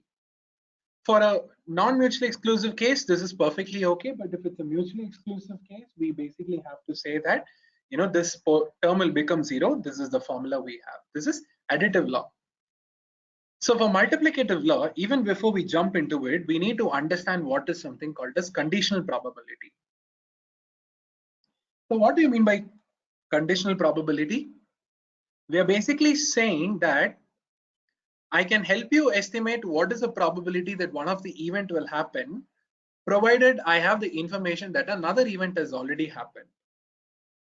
So the way you write this is, you write like this: P of A given B. The slash is basically given. So it means, can you please let me know what is the probability that event A will happen, provided I have the information that B has already happened. So in our example, what did we do? We'll just jump into this one. So we took up a particular case where we said, I'm going to draw out a single card. Event A is nothing but me getting a face card. Okay, me getting a face card which is black in color, isn't it? That was the problem. So we wanted a face card which is black in color. So we have Jack, Queen, and King. Jack, Queen, and King. Spades are black in color, and clubs also are black in color. This is event number A. Event number B is nothing but it is basically your spade shape cards. Spade cards are 1, 2, 3, 4, 5, 6, 7, 8, 9, 10, Jack, Queen, and King. So these are the different cards which are spade shaped. So what is the probability that the randomly picked card will be a black color face card? 6 by 52.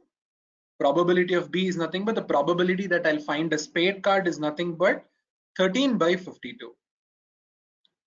Now I'm basically asking you all a question saying, hey, can you estimate what is the probability of A, provided you already have the information that B has happened? So you have the information that already B has happened, which means you're saying, hey boss, I've already picked out a spade card, okay, which could have been any one of these. So I know that it is going to be a spade card. So there are only 13 spade cards available, out of which you want to understand how many of these guys are what? Event A, which are basically face cards with black, which is nothing but these three people, the Jack, Queen, and King. Hence, we are saying it is nothing but 3 by 13. So these are the three favorable outcomes, okay, out of this 13 that we have here. So these are the 13 possible outcomes because it's a spade. Out of which the favorable people are these three members, hence it is 3 by 13. On the other hand, what is P of B given A? The probability that I'll end up with a spade card, provided I already know that I have a black color face card. The probability that I will end up with a spade card, provided that I already know that I have a what? A face card with me. So the face card, which is black in color, there are 6 people. So there are 6 people who are the possible choices for you right now. And from those 6 people, you need to understand if even B is happening, which is I find what? Spade member. So out of the 6 members, these are the 3 members who are spade, isn't it? These 3 people are clubs. So the probability will right now be 3 divided by 6. Hence, what do you see? You see that P of A given B is not equal to P of B given A. That is number 1 that you're learning. P of B given A is not equal to P of A given B. So I can't rewrite it. The probability of A happening provided B has already happened versus probability of B happening provided A has already happened. Both of these numbers will not match. That is first thing that we have already understood.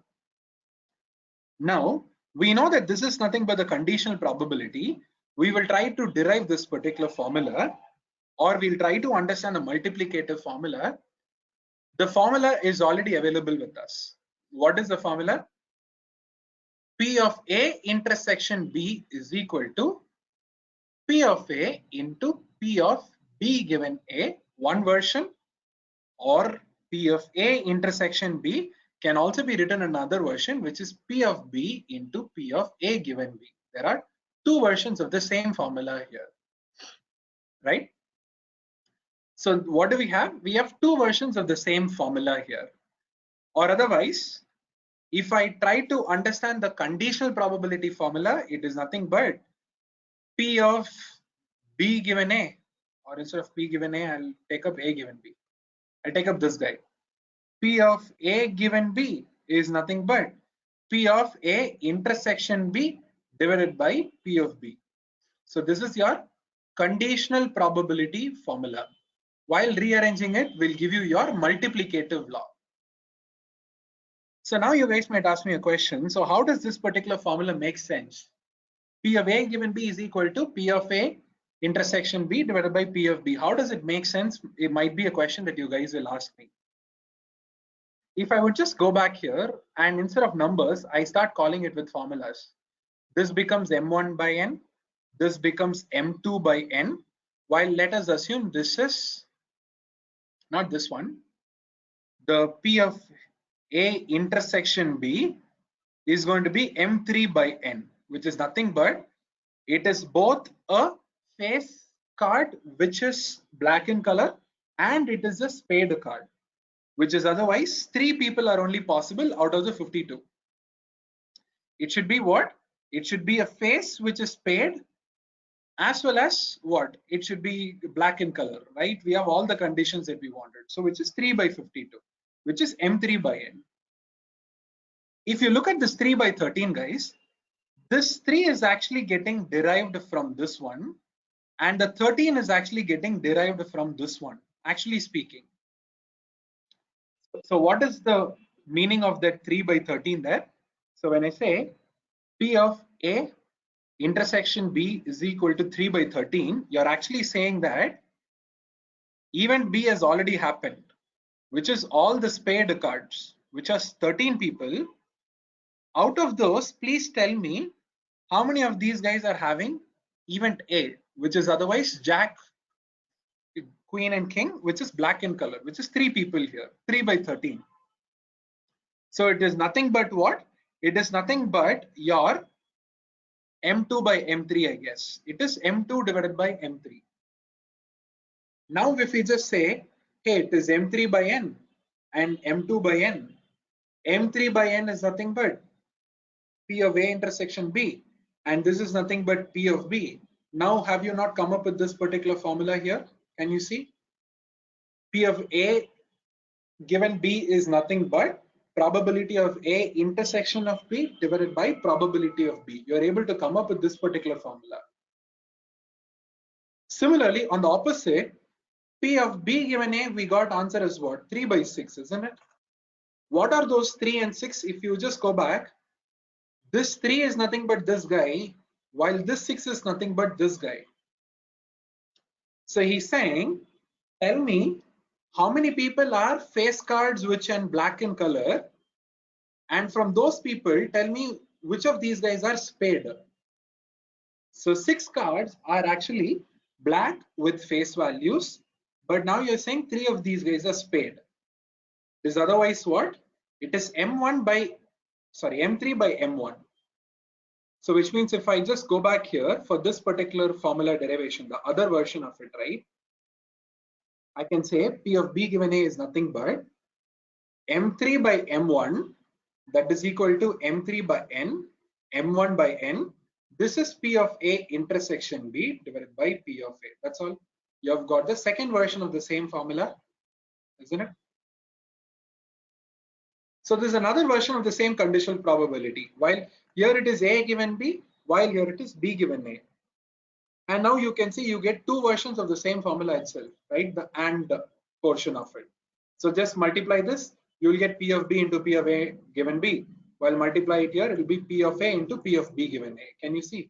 P of A into P of B given A, P of B into P of A given B. So you get the same thing but in 2 versions right now here. So these are the 2 conditional probability formulas, guys, while this one is basically nothing but your multiplicative law, actually speaking. But now what we're doing is, we are mixing up these 2 formulas to come up with an entirely new formula itself.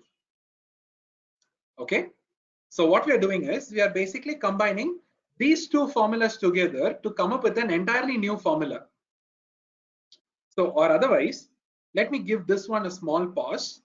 Let me also tell you another small formula, okay, another small equation. There is something called law of total probability. Okay, there is something called as law of total probability. I'm not going to derive and logically explain what this equation is, so I don't want to confuse you a lot, but I'll tell you about something called law of total probability. So the law of total probability is saying P of A is equal to summation I runs from 1 till n, P of E into P of A given E of I. That is, he's saying the probability of an event A happening is equal to, okay, you can have an event something like E, okay? There could have been a lot of events here. So in the sense, E of 1, E of 2, E of 3 goes on. So this is equal to summation I runs from 1 till n, P of EI into P of A given EI. Okay? Or to kind of help you understand this one with a small problem, let me tell you guys. So think that there is one bag here, a small bag. You have 5 red balls and 6 white balls. Okay. Similarly, you have bag number 2, where in the second bag, the same red and white balls, they are in this distribution. It is 3 and 4. In the first bag, it is 5, 6, while in the second bag, it is 3, 4. Okay. Now the question is very simple. If one bag is chosen at random, which is otherwise probability of A, now he's asking you, can you tell me what is the probability that I will end up with a red color ball? Okay, he's saying what? What is the probability that you will end up with a red color ball? Or otherwise, this should have been your E, by the way. This is your A. What is the probability that you will end up with a red color ball is what he is asking. So you're saying, see here, the probability of picking a red color ball from this bag and probability of picking a red color ball from this bag is nothing but 5 by 11 and 3 by 7, right? So I can have 5 by 11 and 3 by 7. These are the two probabilities. But one problem is, this is one bag, this is another bag. You're randomly choosing only one single bag right now. It's not from both the bags, it's actually one single bag only. What is the probability that you will choose one of the bag? This guy is 1 by 2. This guy is also 1 by 2. So it will become half the probability of this one and half the probability of this one. So now when you find the sum of it, that is going to be equal to 34 by 77, the probability that you will end up with a red color ball right now. So this is the point, guys. So you need to imagine like the first stage and the second stage. The first stage is what is the bag you're choosing, and the second stage is what is the color of ball you're choosing, right? So only if you kind of understand what are the probabilities at the first stage, you can compute what is the probability at the second stage.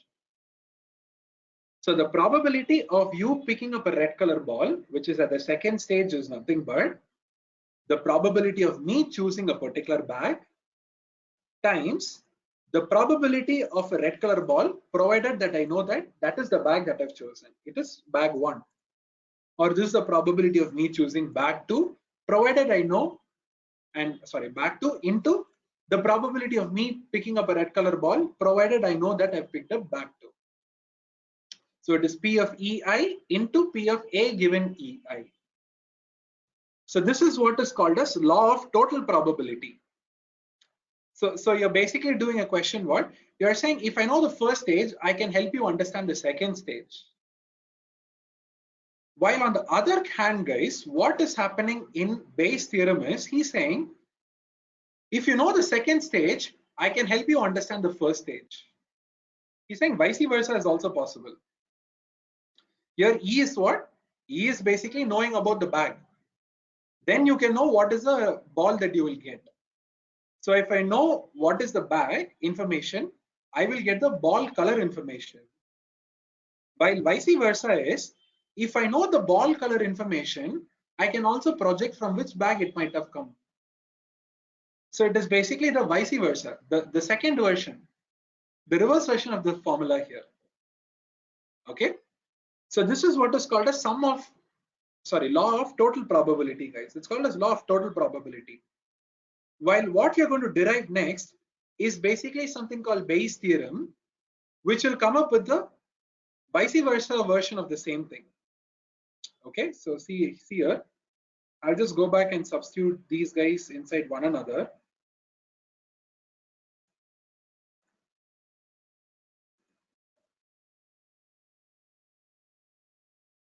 Okay, so let me just go back here, pull out these two formulas.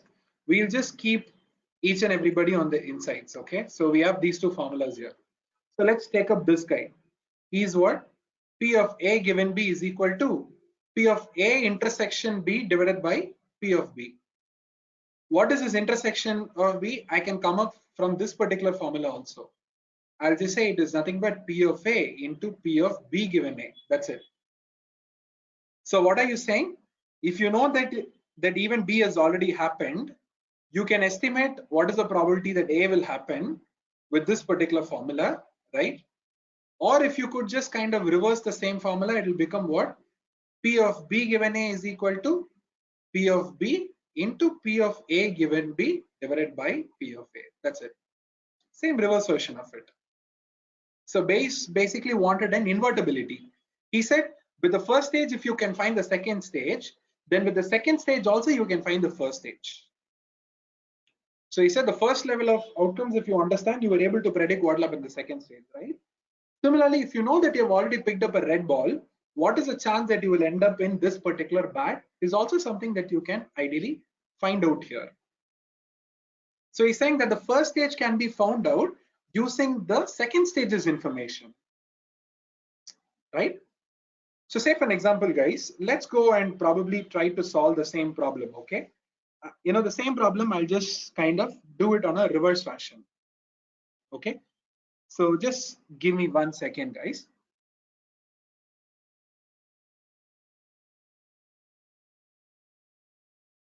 Yeah.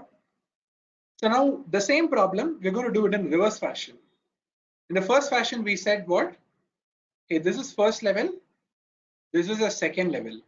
In second level, I wanted to know what is the probability that I'll end up with a red color ball. Now it is just the opposite.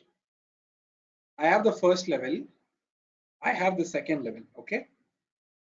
If I know that I've already picked up a red color, what is the probability that it might have come from the first bag that you had? So what are we saying? If I know that it has already been a red color ball, what is the chance that it might have come out from the first bag is the question here.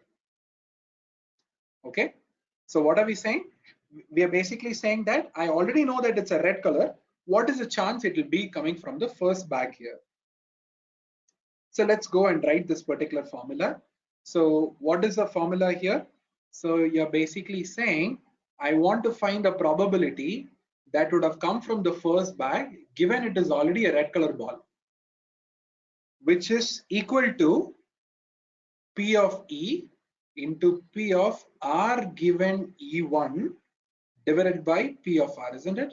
P of A by B is equal to P of A into P of B by A divided by P of B, correct?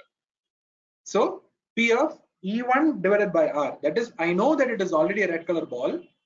What is the chance that it could have been from the first bag is equal to, tell me what is the probability that you will choose the first bag? What is the probability that you'll choose a red ball?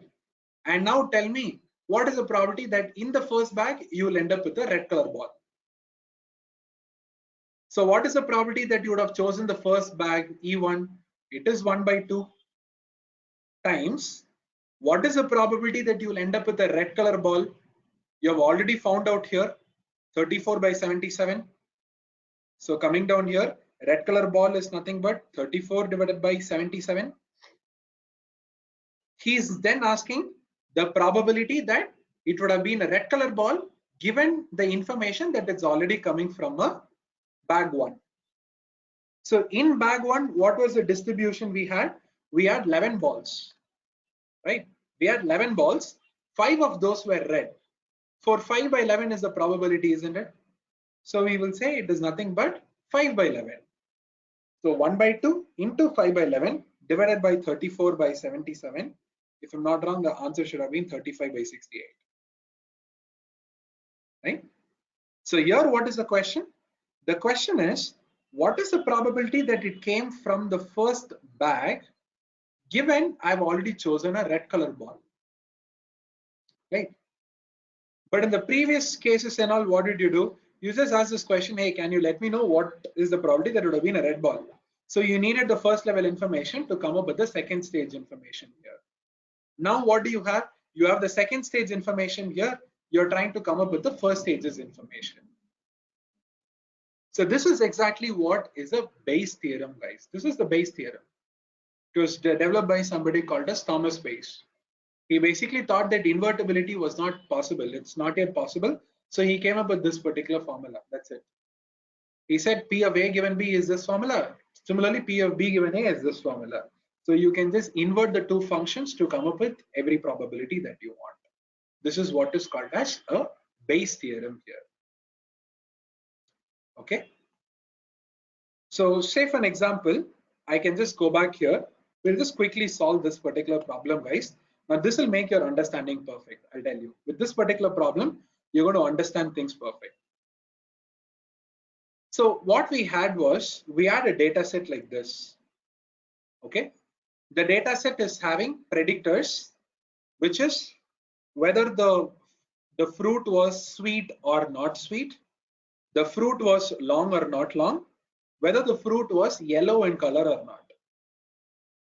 So what do we have?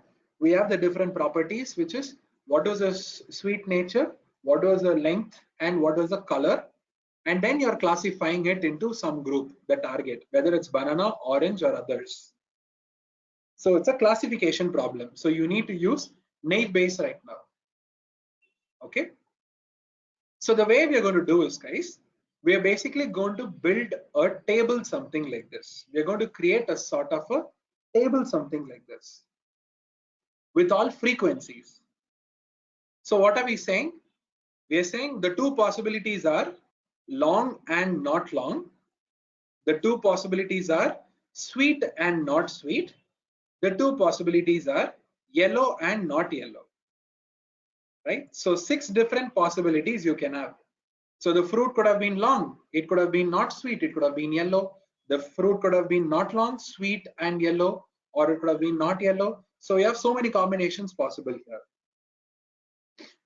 So you have 3 classifications: banana, orange, and others. So people have classified it. There are 500 bananas, 300 oranges, and 200 other fruits. So total of 1000 fruits you have. And what is this one? Out of the 500 bananas, right, 400 of them have been long, 100 of them are not long. So out of the 500, 400 of them are long and 100 of them are not long. The same 500, 350 guys are sweet in nature, 150 guys are not in sweet nature. Similarly, 450 of those are yellow in color, 50 of those are not yellow in color. Similarly, for orange, how do you read it? There are 300 oranges. In those 300 oranges, the 300 people have been not long. 0 people are long. 150 of them are sweet. 150 of them are not sweet. 300 of those oranges are yellow in color. 0 oranges are not yellow in color. Lastly, 200, 100 and 100, but other fruits are long and not long. 150, 50, sweet and not sweet. 50, 150, yellow, not yellow. So this is exactly how you create a frequency table. So here 500, here 500, here 500, 300, 300, 300, 200, 200, 200. Okay. So you should basically make sure that you're tallying the numbers here. Now the question is very simple, guys. So somebody is asking a question. Can you tell me the probability that it is going to be a banana, provided I have the information that it is long in nature? Okay, so somebody is asking us a question. Hey, can you please let me know what is the probability that it is going to be banana, given that it is long in nature? Okay, or even we can go even more. We can say, hey, it is going to be long in nature, it is going to be sweet in nature, and it is going to be yellow in nature. I've seen these 3 properties: long, yellow, and sweet. What is the chance it's banana? What is the chance that it is an orange? Or what is the chance that it is other fruits? You're asking all these questions. So these are 3 properties. Tell me what is the chance it could have been a banana, what is the chance it could have been an orange, and what are the chances it could have been others? This is the question he's asking. So P of A given B is equal to P of A into P of B given A divided by P of A. Otherwise, you guys can see here, banana fruit, which is long, sweet, and yellow. If this is what you're asking, you need to find this particular answer. How? You need to basically find long, sweet, and yellow, given that it is banana, into probability of banana divided by probability that the fruit is long, sweet, as well as yellow. Okay, so what do we have here? We have probability that a banana could have been long, sweet, and yellow is nothing but probability that I know it's a banana, and what are the chances of me finding it long, sweet, and yellow times probability that I picked up a banana divided by probability that it's a fruit which is long, sweet, and yellow. These are the different things that we need to compute right now. Okay, so what I'm going to do is, guys, let us go back and compute probability that it's a banana. Can you all tell me what is the probability it's a banana? Let's go over quickly. What do you guys think is probability that it's a banana? Perfectly said. 500 of those are bananas out of the 1000 we have. 50%. Then for orange, it is 300 by 500. For others, it is 200 by 500. Sorry, 1000, isn't it? Did I miss here? 1000. Okay. So 500 by 1000, 300 by 1000, 200 by 1000. So the total probability is equal to 1. So you got the probability of the fruit being banana, orange, and others. Next, probability of you meeting a long fruit. What is the chance that the fruit that you take turn out to be long? What is the probability that the fruit could have been long in nature?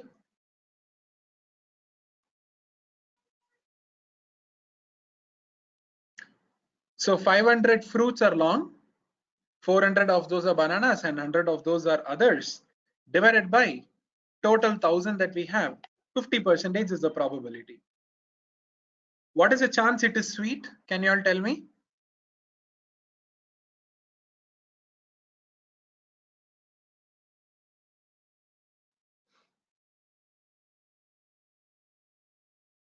Perfectly said. It is going to be 650 sweets divided by 1000 total fruits. 6.5. I mean 65. Finally, over to yellow is 800 divided by 1000. So you have found all the prior probabilities is what we say. Okay, so these are all your class probabilities. These are your predictor prior probabilities. Class prior probabilities, predictor prior probabilities. So what is the chance it's going to be not long? It is going to be 1 minus this guy. What is the chance it's going to be not sweet? 1 minus this. What is the chance it will be not yellow? It is 1 minus this. Okay. So we have basically got all the individual probabilities right now. Correct? What is the next thing? You need to come up with something called as likelihood. So this is actually asking what is the probability that, suppose in case I give you the information that it is a banana, what are the different occasions on when you can find it to be long, sweet, and yellow is the question he's asking. So here he's saying, hey, I found a long, sweet, and yellow fruit, boss. Tell me if it's a chance of being banana. But here the way you need to read this is, I know it's a banana. How many times did I actually end up with a long, sweet, and yellow nature banana? That is the question he's asking. Which is otherwise probability of long given banana into probability of sweet given its banana into probability of its yellow given its banana. So I can do it independently. Long by banana into probability of sweet by banana into probability of yellow by banana. So I can do all these three things independently and multiply to come up with that thing. So going back here, so the question is, guys, if I know it's already a banana, what are the different occasions on which you got long banana? Can you all tell me the probability?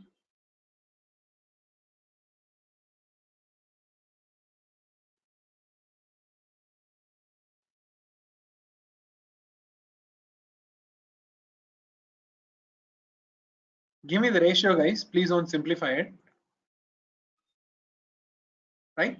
So you're saying what? Hey boss, it's already a banana, which is these 500 guys. He's asking for long nature, which is these 400 people. So it is going to be 400 by 500 right now, right? Long and orange. I think there are 300 oranges with us. 0 people have been long in nature.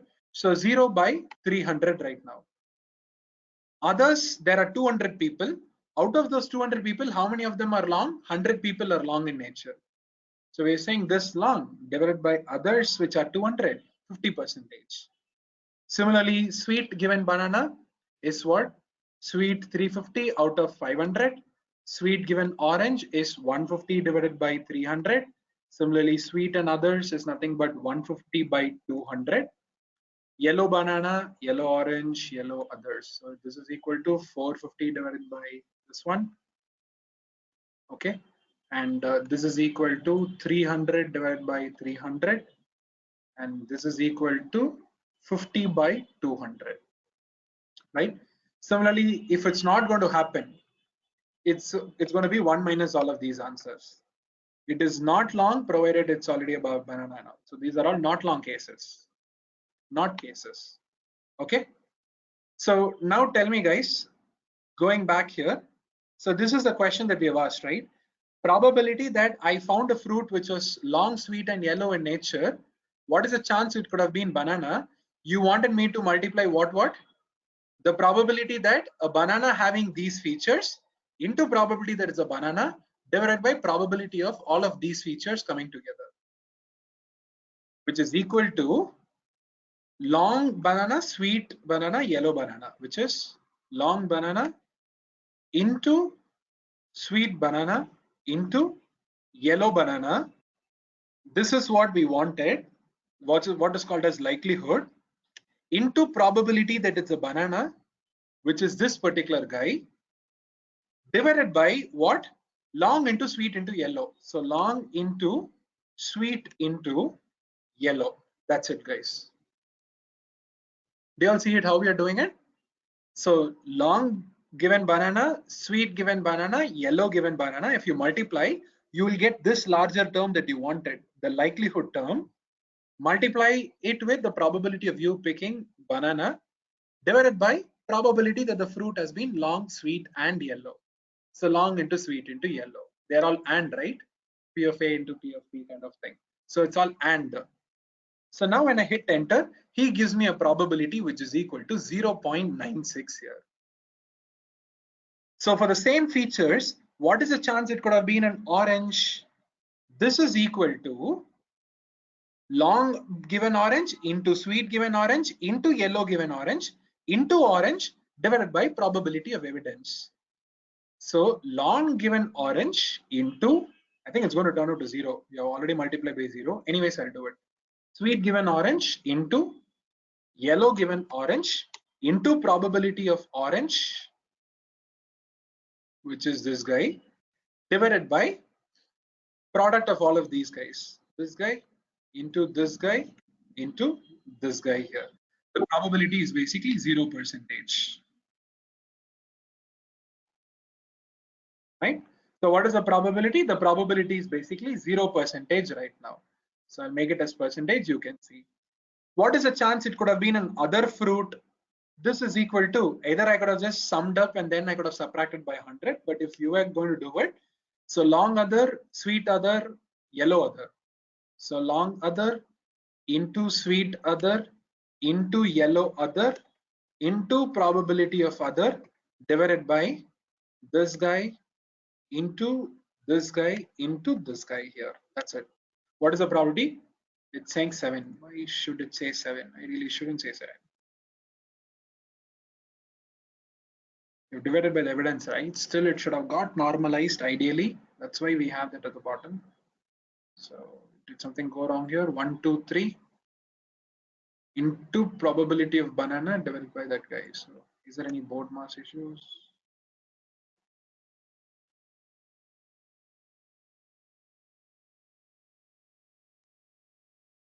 Long others, sweet others, yellow others. I think it should have got normalized. Okay. We're dividing it by the P of evidence, right? I think it should have got normalized, no? Okay. Yeah, it need not get normalized, correct. It need not get normalized, exactly. Yeah, sorry guys. It need not get normalized. I mean, they need not sum up to 100%. So typically you need to normalize it. So what typically happens is they don't even divide by the evidence. If you see this method, this case where I've done it, so you won't even be dividing it by the evidence here. So you can see this one is what? Long sweet yellow, 0.93. So this is the normalized version of it. Okay. J30. Where is J30? J30 is this guy.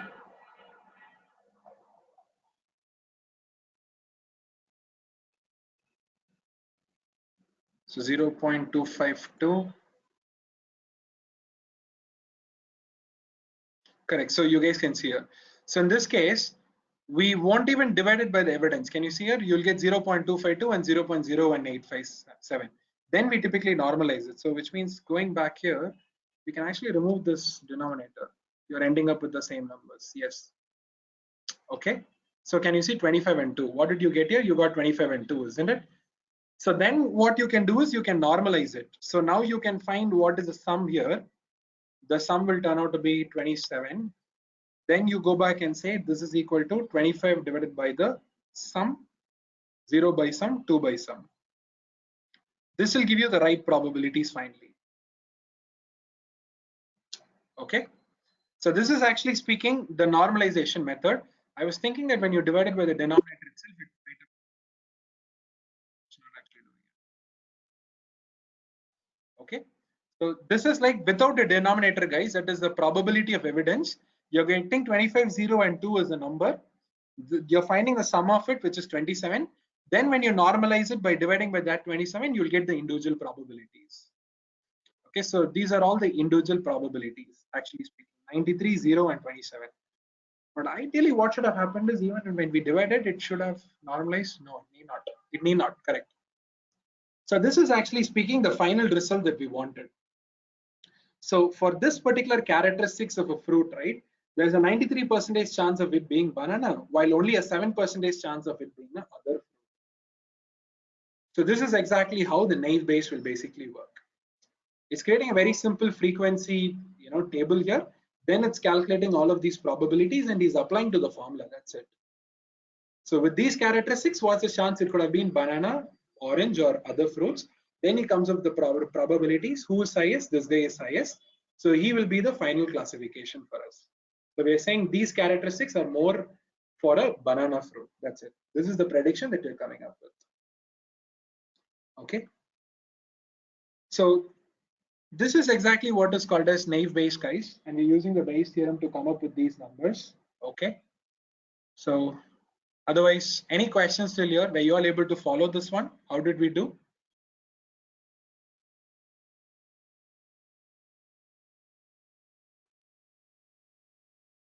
Yes or no, guys? Convinced?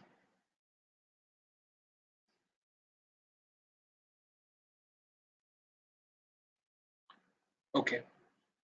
So not to worry. I think probably in tomorrow's class, we'll start off with this one. Okay. So for now, let's call it a day. I think we are well past 8. Yes, Hari, I'll be pushing the Excels, everything. So I think even for the last few classes, you might have seen everything, right? Excel, R codes, Python codes, or anything. Okay.